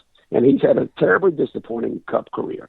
But there are people out there that can drive the heck out of these race cars, but it doesn't do them any good to sit there and just hold them wide open. So let's get cars that pass each other. Let's have a race off of pit road. Let's not have the winner be the guy that didn't pit at all and got away while guys on four tires were racing back in the pack and can't go anywhere because the downforce is so effective. And let's get folks eye to eye with our heroes. That's and I'll tell you, people are working on that. I'll tell you, there's something else that's out there that an old guy like me is going to miss one day. I was at a car show not long ago, and I said, "Man, that's a nice '57 Chevy." And the fellow said, "Yeah." He's about my age. He said, "Yeah, it's pretty nice." And yeah. He said, "Well, it's getting worth less every day." I said, "What's wrong, man?" He said, "People that remember '57 Chevys are dying." He said, you gotta have a Camaro. You gotta have this. Well, that's something we have to look at. The people that talk about David Pearson and Richard Crashen trying to win the Daytona 500 in '76, some of them are gone, and will all be gone before it's over with. Well, the people that we have to bring to the table and get them excited about racing are folks that are used to playing Xbox and things of that nature, and that's fine. But the game is over in 10 minutes. So you really think that somebody's going to sit there all day in the sun or the rain or wait through a rain delay? It's not going to happen. It's a different world. So people are all up in arms about this 20-minute rule in the truck series. That's not horrendous, because every 20 minutes something's going to happen. And the type of people, not the type of people, but the group of people that we have to get to start coming to these races, they live like that. Look at was it Global World Rallycross or whatever it is. Little bitty short races, but there's a lot of them, and you know who the winner is, and you go get a beer or a popcorn or a hot dog or whatever, and they have another one. I'm not saying we should cut these races back. I'm not saying anything like that. That's up to people way smarter than me. But I do know the group of people that we have to get interested in this racing is not the people that would go to a dirt track in 1970 and watch them water it and mud pack it and qualify and heat race it and B-main it and finally have a 30-lap main event 7 hours later. Those people aren't going to sit still for that. And we have to change like that. And I don't know what it is, but people going crazy about this 20-minute thing are not looking far enough into the future. That 20-minute thing may be a very cool deal. Well, that was part of my next question. You already answered, is the caution clock. And I want to say I totally agree with you about the aero package for next year. If you look at it, Kentucky and Darlington were the best races of the year last year. My question to you is, being old school, and yes, I'm only 36, but I remember the 80s. I remember some of the good old days, and I'm kind of a traditionalist. What are your feelings on the chase format in Cup and now into the Xfinity and Truck Series? Well, I know from talking with Robin that there was an awful lot of soul searching over the the playoffs. That's what they wanted to have, was a playoff. And when it first came out, I'll be honest with you, I was confused by it. I just didn't know enough about how it worked. I wasn't close enough to the sport at that time to really understand it. No, actually I was, but I don't get this. I don't really know how it works. I don't know how you move on, and I don't know how we declare a champion. And it did unnerve me a little bit that it came down to just a certain few guys and the result in one race. I remember when I think Kurt Busch pulled off pit road at Homestead, and a left rear tire came off or something. I said, oh my God, they just lost the championship, and they're doing well all year. Well, they ultimately got it all fixed and ended up winning the championship, which was fine. But, at that point in time, and even today, I'm not that sure about 4 guys racing for a championship based on the events of one day. It's kind of like betting on college basketball. Louisville can beat anybody on any day, and so can some team from the middle of Arkansas.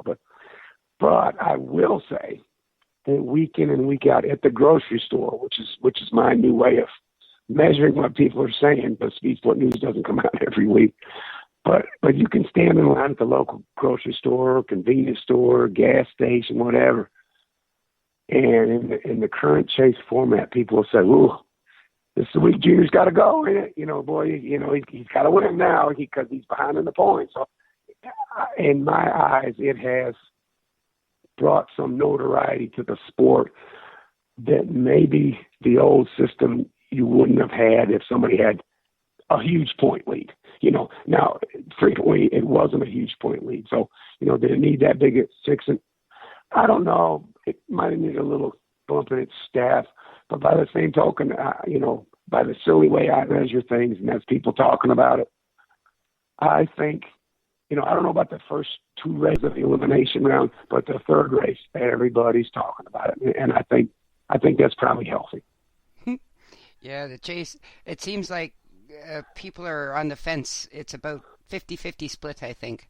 I want to ask you about your son. Now, I know you're retired and you're looking after Shane. I can't even begin to fathom what you went through with all of this and what he went through. And is it okay to talk a little bit about that, or? Oh, yeah, sure. Yeah, that's fine. Now, let me first ask you, the first question people ask us to ask you is, when he went flipping through there and hit that wall in that USAC midget, your heart must have plummeted. I mean, holy cow. I mean, I've read lots of things about that you've said about how he died 3 times on the table and this and that and a million other things. But as a parent, what went through your head when he hit that wall? Well, I was actually at Fontana, and we had just got done practicing on Saturday. I think it was a Saturday. Yes. And got back to the hotel, and I knew with the time difference that he had already qualified. He was second in points, and there was only that race and one more at Toledo. He'd already tested real fast at Toledo. His teammate went on to win with his setup at Toledo the next week. But anyway, things were looking good, and I said, well, let me call Shane, see what's going on back there in Terre Haute. And I called the phone. Levi Jones, 7-time USAC champion, his dad answered the phone, and he never said, "Hey, Steve," he said, "It's really bad, Steve. It's bad." He was dead when they got there. And I'm like, "What?" I said, "What's going on?" Yeah, I said, "What's going on, Greg?" And he said, "You haven't heard?" I said, "No, sir." He said, "Well, we're on our way to Indy right now." They took him by helicopter out of the racetrack and took him to Terre Haute Hospital, and they couldn't fix him. And they got his heart going back again, and they're taking him to Methodist in Indianapolis. I said, all right. And they were just out of their minds, and his mom was back here in North Carolina. So I called her, and I said, "You haven't heard this, but here's what's going on." Well, Felix Zapatas heard about it and offered my wife his plane to fly out of Concord. And Juan Montoya, who I disagreed with on a lot of things, was super kind to say, "Take my airplane and go check on your son." So we loaded up. I loaded up with just the pilots and myself, and my wife, my other son, Tyler, took off and went up there, and they got there way ahead of me. And all I wanted to do was to get to Indiana before he passed away. You know, I wanted to tell him I loved him, and he'd been a good boy. And I said, just please let him be alive. So it's 5:30 in the morning, and Chip Ganassi had a driver arranged to pick me up at the airport and take me right to Methodist. And when I walked in the door, they said, "You Mr. Hmeil?" And I said, "Yes, sir." And they said, "5th floor, ICU." I said, "Okay." And I went up there, and ICU was, you know, like any other ICU, is very restricted, but they had a fantastic one. It's Methodist up there. And I walked on the floor, and I said, "I'm sorry, I don't know where I'm going, but I'm here to see Shane Hmeil." And one of the doctors there said, "He's gone."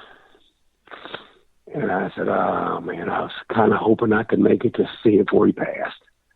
And the doctor said, "Oh, he's not gone. He's not dead. He's taking him down for an MRI. He's just not here." Oh, my God. And I said, "Damn, man, you got to pick your words a little bit better."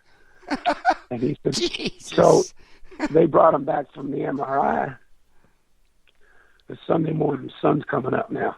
And they had put a restriction on where people couldn't call in or see Shane or anything. And I walked down the street to Hardee's to get something to eat. Came back. They said, "The surgeon wants to see you," because the same fellow that said he's going to get an MRI, when he came back up, I said, "Did the MRI show anything?" He said, "Yeah, he's got a really bad broken back up high by his neck. He's got a broken neck. He's got a broken this. He's got a broken that. His can't think of his carotid artery is torn in two. Blood's filling his lungs and filling the his chest, you know, outside of his lungs.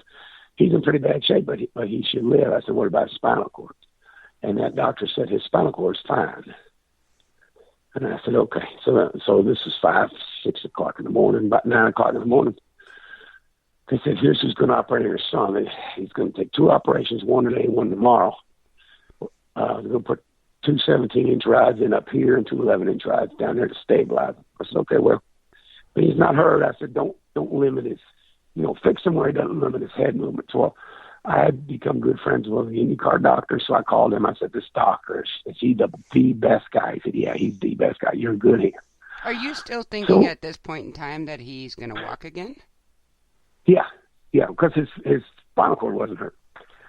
So and part of it was I didn't want to get any other way. And Yes. then, so we go in, we're standing next to his bed in the room. The doctor comes in, he says, "I'm Dr. So-and-so." I said, "Yes, sir." He said, "I'm going to do these surgeries on Shane. I can't do 2 in one day because he's so fragile." I said, "Yes, sir." "Okay." I said, "Is there anything we can do to help?" He said, Yeah, you can go home and start building ramps." I said, "Ramps for what?" He said, "This boy's going to be a quadriplegic. He won't even breathe on his own." I said, "Well, that guy sitting right there in that chair said me his spinal cord, told me his spinal cord wasn't even hurt." And he said, "No, his spinal cord's hurt badly, and it's high up. And the higher up it is, the higher your disability is." And I about fell to the floor. Because first I thought he was dead, and he wasn't. And then I thought his spinal cord was okay, and it wasn't. And it just overwhelmed me, you know. But they did the surgery, and they were happy he survived the surgery. And then a couple of days later, they said, "We got to fix his carotid artery. He's had a bad brain injury.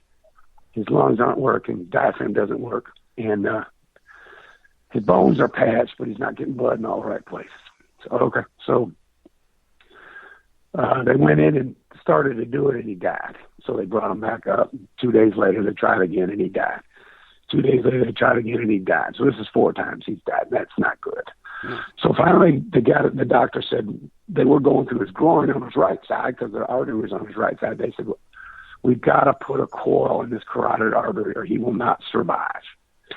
I said, "Okay, what are we going to do?" And they said, "We're going to try it from the left." So they actually went in from the left, up around over his brain, and did it and got it done. And that was a big day because he was at least going to survive. But then by 11:30 one night, apartments across the street from the hospital that they supply for you, nothing fancy, but they're very nice. So for what, you know, I appreciate it. And I was kind of in shock. By 11:30, the phone rang. They said, "Mr. Hmeil, can you come across the street and see us?" I said, "Yeah." So I went to ICU, and there's 4 doctors standing there looking at these x-rays. I said, "I'm Steve Hmeil." "Yeah, we need to talk to you." I said, "Okay." They said, "Your son is going to die within the hour unless we do something drastic." I said, "What's wrong?"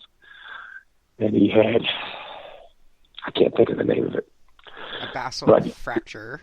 right? No, yeah, well, his lungs were filling with water. Oh, right. And because he was a quadriplegic, his diaphragm hadn't learned how to work again yet, so it couldn't pump it out. And they said, "You're very lucky. We have one.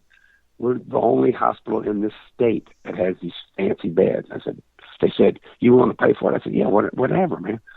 And they put him in this bed. He was in about 6 days, and they strapped him to us. He was unconscious the whole time. He never woke up for about a month and a half. And they would flip him upside down and tilt him, and the water would run out of his nose and his mouth. And that's the only way they get the water out of his lungs. Jesus. And he was only breathing 3 times a minute. Wow. And you have to do all this for whatever reason. I didn't ask the question, but for whatever reason, you have to do this at like 45 degrees. So you go visit him and you'd be in winter clothes, maybe not for a Canuck, but for that from North Carolina, and it was just very strange. And finally got him going and flew him down to a place in Charlotte that was a really good rehab place. And sat down with the people, and they said, "Take him home." I said, "What's wrong?" They said, "Just take him home. He's never going to get better than this." I said, "What are you talking about? He's in a tube. He's in a vent. His brain injury is so bad that he doesn't know where he is. He had woken up, but he would tell the nurses in the morning, 'You got to get me out of here.' My mom and dad threw me in the back of my dad's pickup truck last night and took me to a car wash. That's how they give me a shower, and it's the middle of winter. You just got to get me out." I mean, his head injury was bad. Mm. So I said, "We're not quitting." So we found this place called Shepherd Center in Atlanta, which is a godsend. And in 3 years, we probably spent 30 months there. And they got, the minute we walked in, they took his breathing tube out. They took his neck brace off. He hadn't had anything to eat in 45 days. Didn't even have water the last 15. They said, "Are you hungry?" And he couldn't talk because of this tube. He nodded his head. They ordered him a pizza. They got his hands moving. They got his arms moving. They fitted him to a proper wheelchair. I mean, they just did a unbelievable job, and he still goes to therapy 3 times a week right here in North Carolina, trained by people that came from the Shepherd Center in Atlanta. And he improves tiny bits every week. But people that haven't seen him for 90 days go, "Whoa, Shane can turn his head farther now. His eyes blink together." And I say his brain injury is all fixed. But, it's just, I don't know. And I watched my wife deal with that. We slept on a pallet at the foot of his bed in Atlanta for 30 months and learned how to take care of him physically and mentally and move him in and out, load him in and out of bed, and give him the proper shower. And people don't know what people lose when they become handicapped. You can't go to the bathroom anymore on your own. You can't. His normal body temperature is 95 degrees. He's freezing cold at 75 degrees outside. And all these kids have the same thing. There's been a lot of kids that were hurt that badly. And saw some of them die. And saw some of them go home because they didn't have enough money. It's just, gosh, what that boy was, I know, it's cost this much. I mean, Shane's 28 days at Methodist was $2.1 million. Mm. Wow. So I watched it. So I recognized that I couldn't concentrate on the race cars if I was going to concentrate on Shane. And I recognized his mother was going to break her back or lose her mind being the only one taking care of him. So I left racing, and I miss it, but I don't.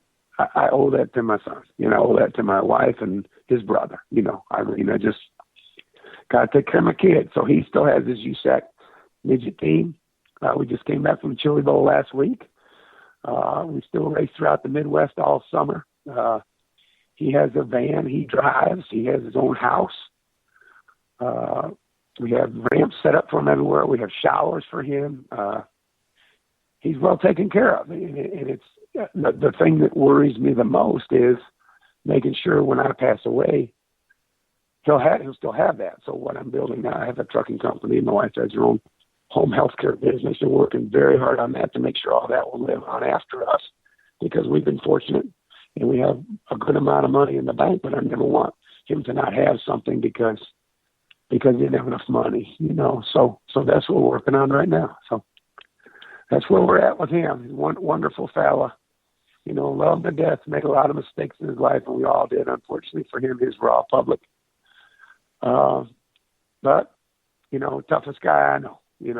I don't know that I would have made it through what he made it through. He's like his mother. He's a very tough person. Steve, I can't imagine. I have 2 kids. I can't imagine what you went through, and my heart goes out to you and your family and Shane. I can relate a little bit only because I worked at Shepherd for a while in the late '90s, and it's a great place. Really? That's fantastic. Yeah, I was a CNA, and I took care of quadriplegics in home after I left Shepherd for about 5 years, and I know how hard it is. I mean, I know how hard it is for the family and for the individual that's going through.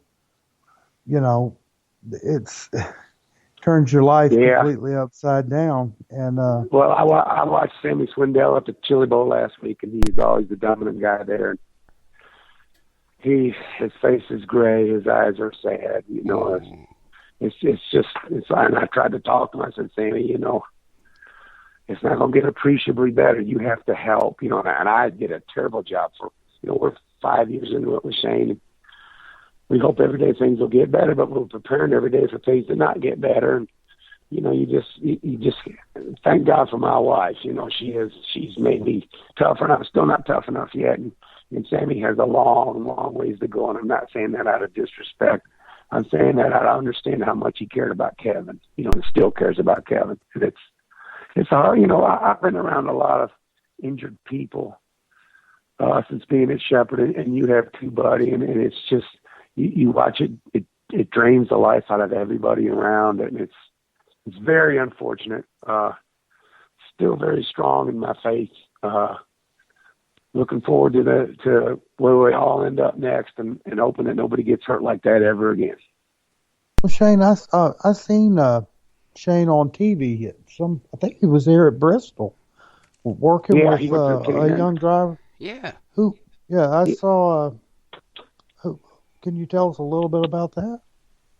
Well, because of him having his USAC midget team, he got to know Christopher Bell and Rico Abreu and those guys really well. And Rico was nervous about his size, and Shane was nervous about his disability, and they became really good friends.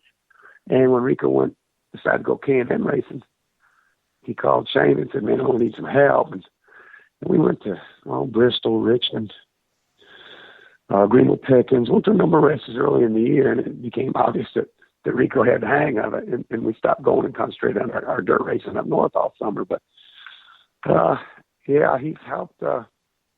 We've helped Christopher Dell, just give him some advice who he should race for, who not to race for. You know, people who come from California and Indiana and all over the world, and you know, they think it's the promised land down here in Charlotte, and it really is, but you don't get much of a shot at it. You know, you sign up with the wrong people and don't do well, though you're strictly on the B list, you know, or even if you sign up with the right people and have a flat tire or break an engine or get caught in somebody else's accident, and your 2 or 3 races are going to give you to analyze your your skills and understand if you can go to the next level, you could be back home in a hurry. Brian Clausen is one of the best race car drivers I've ever seen in my life. And he didn't have a big time with Chip, with the ARCA car or the Nationwide car, I think it was at the time. He went back sprint car and midget racing and run the Indy 500 twice. And he's still a fantastic race car driver, and he still makes a nice living driving race cars. But, you know, if things don't hit exactly right, man, you're going home. So we get a lot of questions from people from California and Canada and the Midwest and the Northeast and say, "Hey, man, what are you doing?" I tell them like John Bickford told me. He said, "I get calls all the time, you know, how I did that, and you know what they need to do that for their boy." And John says, "I tell them now, let them be a high school kid for a little bit. It ain't you don't have to do that. You know, everybody doesn't have to drive a race car when they're 12 years old." And that's what I tell people too. You know, it's not time to jump out of a quarter midget. I had a boy call me last week. He's got a 14-year-old son, quarter midget champion out in California. I don't know if it's the whole state or one county or one city. I don't know. And he wanted to know how much a K&N ride would cost and didn't I think his boy was ready? And I said, well, it's about $850,000, and there's no way your son is ready. And I'm not. I hope you're not sensitive. And I'm not trying to be a horse's butt, but nobody's ready. They got to come out here and test. And, it's a learning experience, and you just have to hope that you have enough time they'll give you enough time to learn. Could I ask you if Shane were to be asked, do you think that he would continue to work with Rico, especially, with Rico's season coming up now? Yeah, well, I'm sure he would do whatever, but there's another fellow, I can't think of his name, but he ran the K&N, something Dalton, and he helped him a lot too. But, I'll tell you this, it costs a lot to race, as all y'all know, and there are a lot of people that can afford to do it. There are also a lot of people that want to get between the kid's dad and where the money's going to and take their piece out of it. And Shane doesn't do that. He just helps people because they're buddies, and he really enjoys talking about driving. He's a very good setup guy. He's really good with these dirt midgets. But there are some sharks out there swimming around that know how much money Rico's dad has and how much money this fellow's dad has, how much money this fellow's dad has. And they don't like people coming around that are going to cut into their piece of the pie. Interesting. There's so many of those out there, and I think everybody agrees that there's lots of talented people out there that can't afford to get rides, and then there's drivers out there that aren't that talented who can afford to get rides. We all know who I'm probably referring to here. And it's bad that it's a money situation. I wish it was just a racing situation. We need to get back to that. Yeah, well, IndyCar got like that in the 90s, early 2000s, and stock cars had to go that way. It's so expensive. And then with our economy having so much trouble in 07 and 08, it's just people have to survive. Race car owners have to survive, and they've had to change their ways. This business is taking $2 or $3 million off the top. That doesn't happen anymore. It's break-even business. And, Tommy Baldwin is my hero because he has done it. He's a mod guy. He's still out there. Yeah, he's still out there. He's tough like his dad was. His kid is tough. They work hard. They're not winning races, but someday I think they will. And it just takes an awful lot of gumption to go and do things like that. I mean, he's got every nickel he's got on the line. He stepped right outside the box and put everything he had right in there. I totally admire that. He's getting a lot of bad publicity right now, but that'll pass. Yeah. And, it's a real shame about that Alex Bowman, heard that over Twitter. I mean, holy. Yeah, that's horrible. Yeah. Yeah. But, there's people like Landon Castle that I think are good race car drivers. Well, now he's got a ride.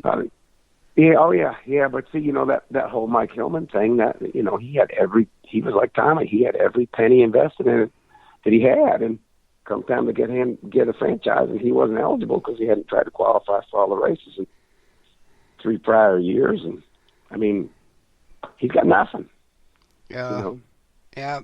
What do you think about this charter deal that they're coming up with?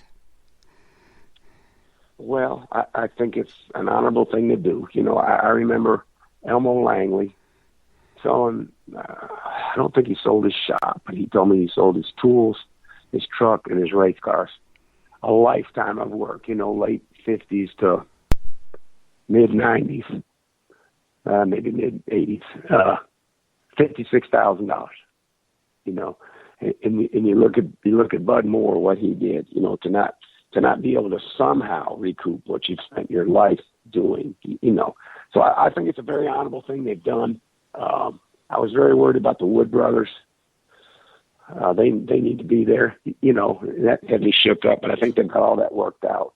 I know that Joe Gibbs has a little problem with what's his name's car, Carl Edwards' car, because they went around 3 years ago, but I think they'll get that worked out. I'm a little confused about how they're going to fill the rest of the field. Yeah. Because they race for way less money than you do if you have a charter. It's a lot less money. So who's going to go do that? Yeah, I wasn't even thinking about that, but that's true. Yeah, who's going to go do that? And I'm not whizzing on the. I think it's a very good thing to do, but it's like anything else. You're going to have to keep continually massaging it and rubbing on it, And then, say this was summer 1987 again, and Jack Roush wanted to go stock car racing. Well, he would need to buy a franchise. Well, you have to find one for sale, and then you have to be able to go to a sponsor and go, hey, I need this many millions to do this, plus a couple more because I'm a startup, plus I need whatever the cost of the charter is going to be. And that's, I think a charter is worth whatever anyone is willing to pay for it. And so it could be anywhere from $50 to $30 million. And I don't think it's $30 million. I think more of a number of $4, $5, $6, $8 million would be reasonable. But, so if you're going to start up and say, I can't do it racing for what they want me to race for, I'm buying a charter, and you're lucky enough to find a charter, well, you've got a huge monetary load to take the very first year. Now, it locks you in for what, 6 years or 9 years, or locks you in for a long time. It's a weird thing. And, I mean, Richard Petty, I remember him boycotting a race because they didn't have washrooms for the women.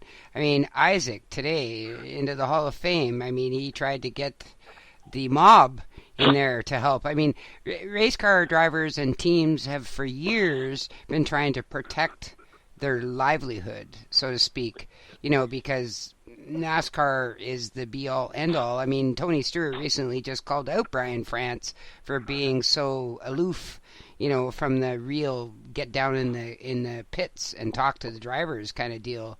It almost seems like, with the alliance, the team guys or owners are trying to form, and, they say that it's all about cost cutting for hotels and flights and all that sort of stuff. But the reality is darn well, and everybody does that's been in the sport for long enough, that they're trying to protect their livelihood in the long run from very things like what happened to your son, is a perfect example. And all of that, all of these things are geared towards trying to make it not be a NASCAR stranglehold, let me call it that.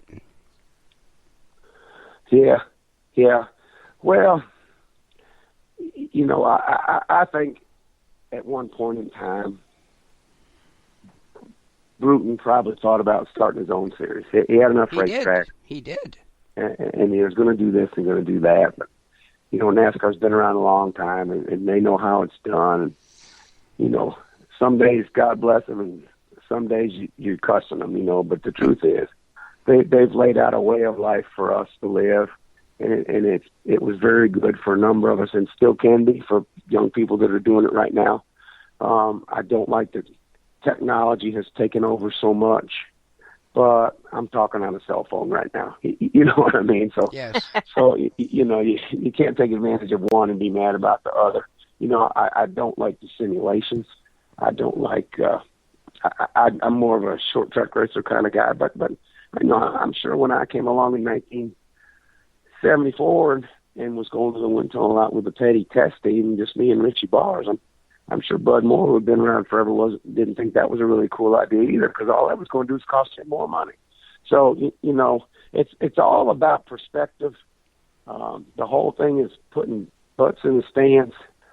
The whole thing is keeping the excitement up. The whole thing is keeping people focused on it and making the superstars available. I mean, my God, man, you watch an NBA game, and Stephen Curry, when the game is over, and he's from here in Davidson, North Carolina, when the game's over, he walks in a 8-foot wide aisle between the grandstands. Yep. And everybody's high-fiving them. And, Indy's the same way. And Cam Newton, and, that's, you have to be able to, I'm not saying you got to touch him, but it'd be cool if you could high-five him, And that to me is, it has to be competitive. It has to be something that people want to focus on. Right. It has to be reasonable enough to make business sense for the businessmen who are going to have to own these things, and there has to be a personal touch. Yeah, it works in NHRA, and I've mentioned this before on our air. I go to NHRA races several times a year, and you can walk right up to the sports stars, and you can talk, and you can chat, and you can shake a hand, and take 2 minutes from somebody's time. You can do what Shannon was talking about earlier. You can ask questions in the garage. You can touch the vehicle that somebody's a Lexus is going to come up and race in a couple of hours and ask her questions about her setup.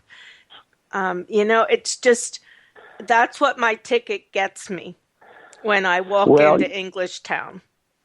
Yeah, well, my son Shane's midget team is sponsored by Great Clips Haircutting. And there's a fellow named Doug Stringer who runs that program at the racing level. And they went into a deal with Clay Milliken last year, Top Fuel Car. And they didn't start till January, so they're a little bit behind the 8 ball. But they got going pretty well in the summer. But anyway, I was talking to him in a dirt track somewhere. I said, Doug, how's the drag? I said, oh, man, it's fantastic.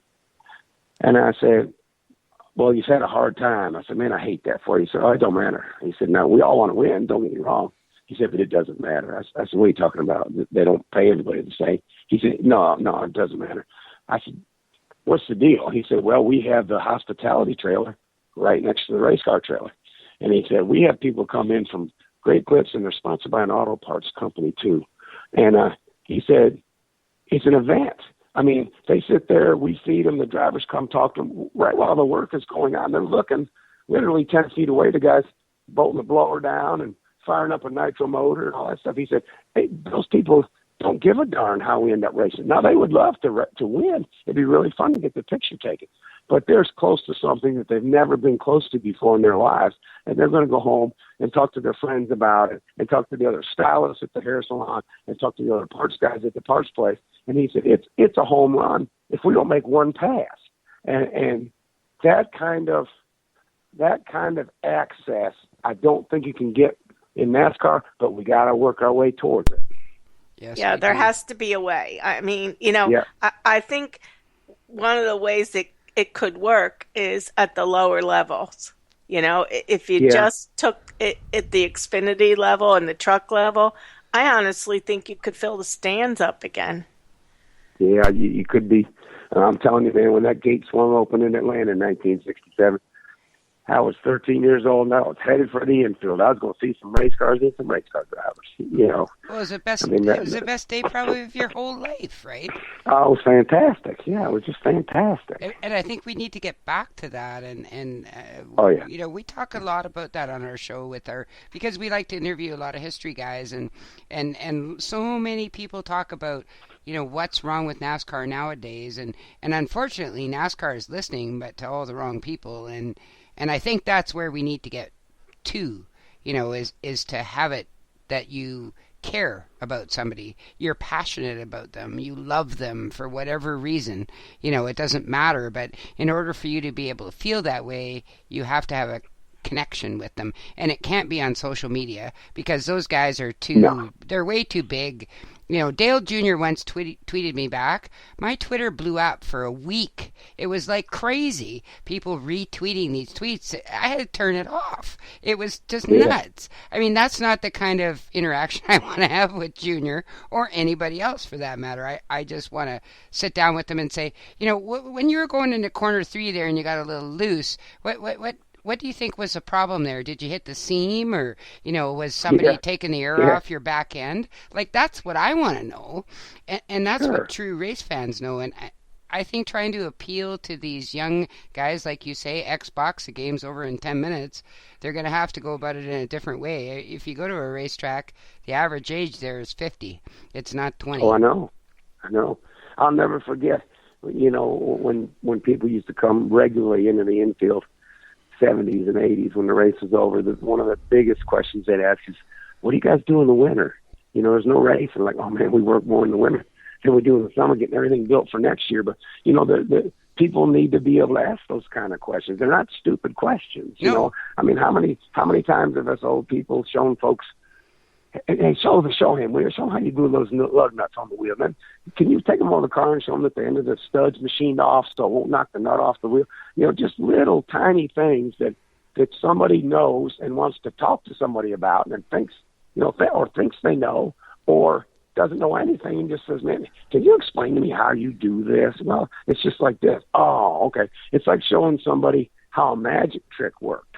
They slap their head and go, oh, wow, I didn't know you had one up your sleeve when you did this.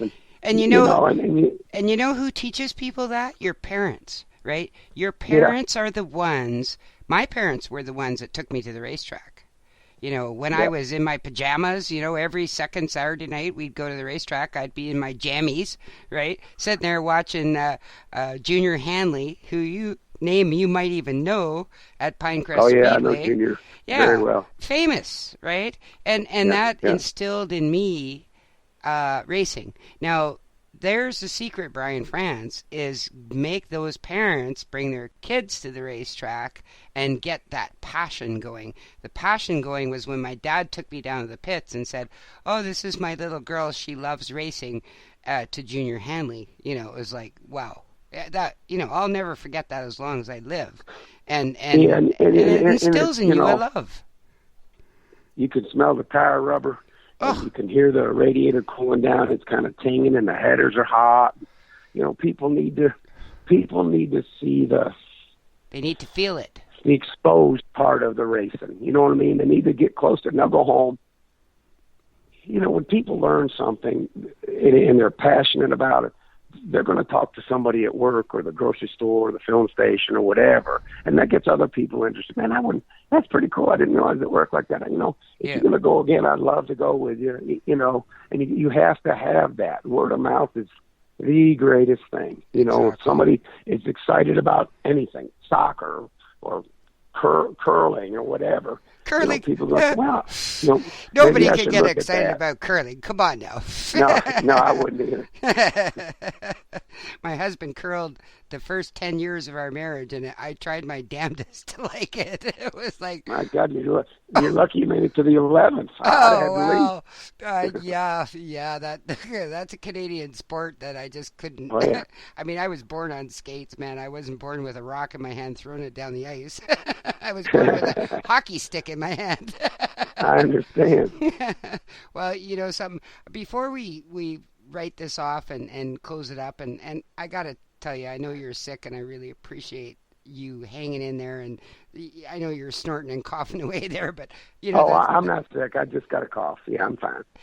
Yeah. I would like to tell everybody what your 3 greatest moments in racing are. I shouldn't have thrown that at you with a little prep, but the 3 most important things that have happened to you in your life in the racing world. Definitely winning that championship with Harry in '84. I'm gonna discount everything with Shane. I'm just saying my professional. Yeah. Winning that championship with Terry Labonte in '84 was huge because we were a very small team and had a great race car driver and a great crew chief. Getting hired by Maurice Petty in 1975 because that put a stamp on you that you were probably okay. You know what I mean? Yep. People still say, did you work at the Petty? Yeah, 75 to 82. Oh, what was that like? Oh, my gosh. And I was real proud of winning that race with Dale Jr. because at that point, he'd been kind of abandoned by his family. Nobody thought much of us. He had already made other plans. We couldn't win.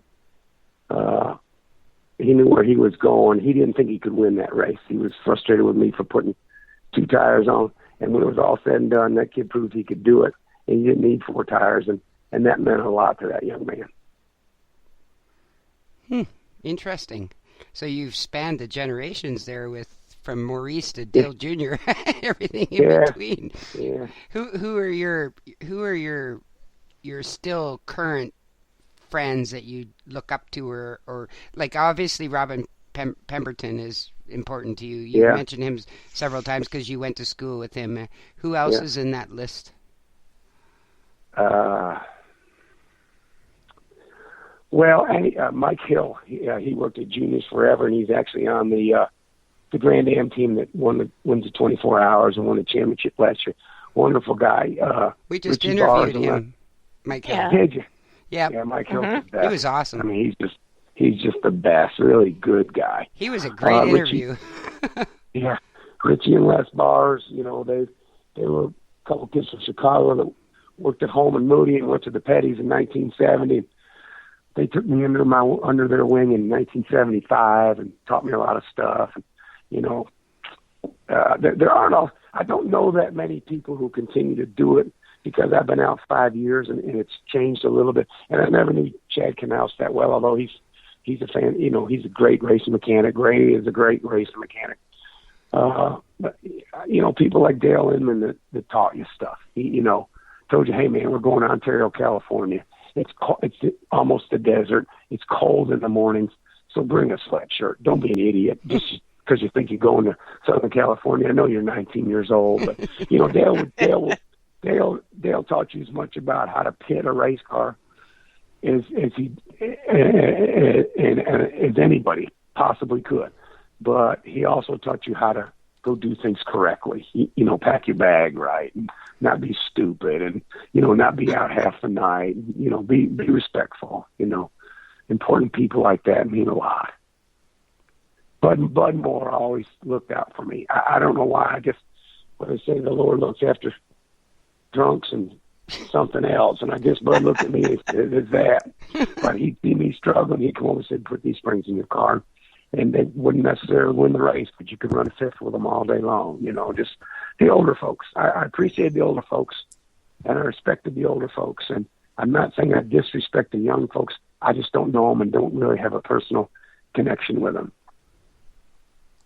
So, well, I have just one quick question for the end. So, as you look ahead to the season coming up in NASCAR, which part of the series are you most excited about seeing for the startup? Would it be the trucks or the Cup side? Everything. I'm excited about that 24 hours next week or the week after. When Speed Weeks gets here, I watch every day or every night. When dirt cars start running in Alabama, I want to know who won. I just You're really like, yeah, I really enjoy it. And I don't want to be one of those know-it-alls, but I want to understand what's going on. But I am very, very encouraged by the low downforce stuff, and I hope Goodyear builds a tire that will wear out. And I think if they do that, we're going to have a great year. Really, really good year. I know people are frustrated with Brian, and I know he has kind of surrounded himself with people that I think are great businessmen and great leaders. As Tony pointed out in his quote, he didn't know how a guy could he wasn't talking about Brian, but one of the guys that works for Brian said, I don't know how that guy can make a decision when he never worked on a race car. There's probably frustration on all sides about that, but I think everybody just needs to slow down a little bit and know that we're all here because of what Mr. France did 60 or 70 years ago and what Bill Jr. did. And Brian gets kicked in the head a lot, and I've never personally spoken with him a lot. I did tell him one time I thought his dad was a fantastic person, didn't know his grandfather very well, and his Uncle Jim was a wonderful person. But I don't think anybody in that giant company, even if Brian was to make a gigantic mistake, I don't think he'll be ill-informed. I think they'll make sure it's okay. And I know a lot of people are frustrated about the 20-minute thing. And I think we need to give it a shot because I don't think it will be all bad. Well, Steve, I agree. I think they're trying to move things to make it more exciting for the younger crowd. But I think Tony Stewart did kind of hit it on the head. Like, Brian might need to get down there, but I mean, I wasn't in the garage, but from what I understand, Bill Jr. was down there talking to you guys, getting y'all's opinion. Constantly. Yeah, Constantly. Brian. Yeah. The problem is Brian is focusing on sponsors and not the people that make the sport, the fans and the drivers, is what I'm afraid of. Well, it's even deeper than that. And this isn't some of the, what do you call them? The directors of the divisions, truck, Nationwide or whatever, Xfinity and Sprint, they have also kept themselves behind closed doors, where when Dick Beatty was in charge or Joe and Bill Gazaway, I mean, they were there. They watched you go to inspection. They're talking to you. Hey, what do you think about this? Why'd you do that? Well, we don't like you doing that. Well, we do that because it saves us doing this. See, it'll knock this part of the car off.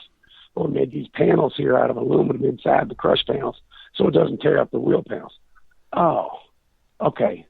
All right, well, we'll just make them legal then. Okay, let's do it, And then we always had all that aluminum paneling inside the car, and it had to have inspection panels on it that you could take on and off so they could look for nitrous and what have you. And they're like, we started taking them out. Like, you can't take them out. You got to run them. I go, why do we have to run them? Well, it says in the rule book. I said, but why do we run them? And they looked at that, and 6 weeks later, you don't have to run them anymore. They were there, and Mr. France wasn't making that decision. It was the guys he had working for him. And Brian, I don't think will ever make that decision. I agree with Tony that he needs to be down in the garage more, probably talking to owners, not mechanics, but the guys that run these series directors, they have got to make themselves extremely, extremely available. That's the whole deal. You have to understand, everybody isn't trying to outfox you. Some people are just trying to do it a smarter way. And, the Gazaways and Dick, they come by and talk to him. I mean, you can't do that. We're going to throw you out. And you go, but Mr. Gazaway, we did it because of that. Oh, okay. You know what I mean? There has to be that relationship. Everything can't be adversarial. It can't be, well, that's a $50,000 fine. And no, come talk to me. Come talk to me and let me talk to you. And that's how it was then. And it needs to be that way again. And I think that's why they formed the racing alliances, because they were trying it and it wasn't succeeding, and that's a shame, because they do need to talk to each other. And there's 5 things we've just mentioned in this interview that would improve the sport, and it's not the first time we've heard some of them. When we talked to Mike Hill, same thing. Mike Harmon brought up something interesting about mentoring, some of the lower teams in the lower series, and that was kind of intriguing, and things like that. And all of these things, it's all about communication and openness, and let's open the doors and stop making everything so elite. Let's not go down the F1 road, because that didn't work out so well. And now Indy's gaining ground because people are frustrated with that very thing. So, we need to address that. And your insight in this has been extremely interesting. And I know I can speak on behalf of Buddy and Maureen as well. We've truly enjoyed it. And, it's wonderful that you have been so frank and so upfront and so intuitive. You have so much to say, and I think we need to look back a little bit to see where we're going, and we'd like to try and focus on that, and you've done an extremely good job of that. Thank you. Well, I enjoyed it. Thank you very much. Yes, thank you. We all have. All right. We hope you've enjoyed hanging out in the Happy Hour Garage. Thanks for tuning in. Please join Shannon and Maureen next week for another episode of NASCAR news, interviews, and stories. Check out our website at www.happyhourgarage.com for our previous shows and see what's coming up next.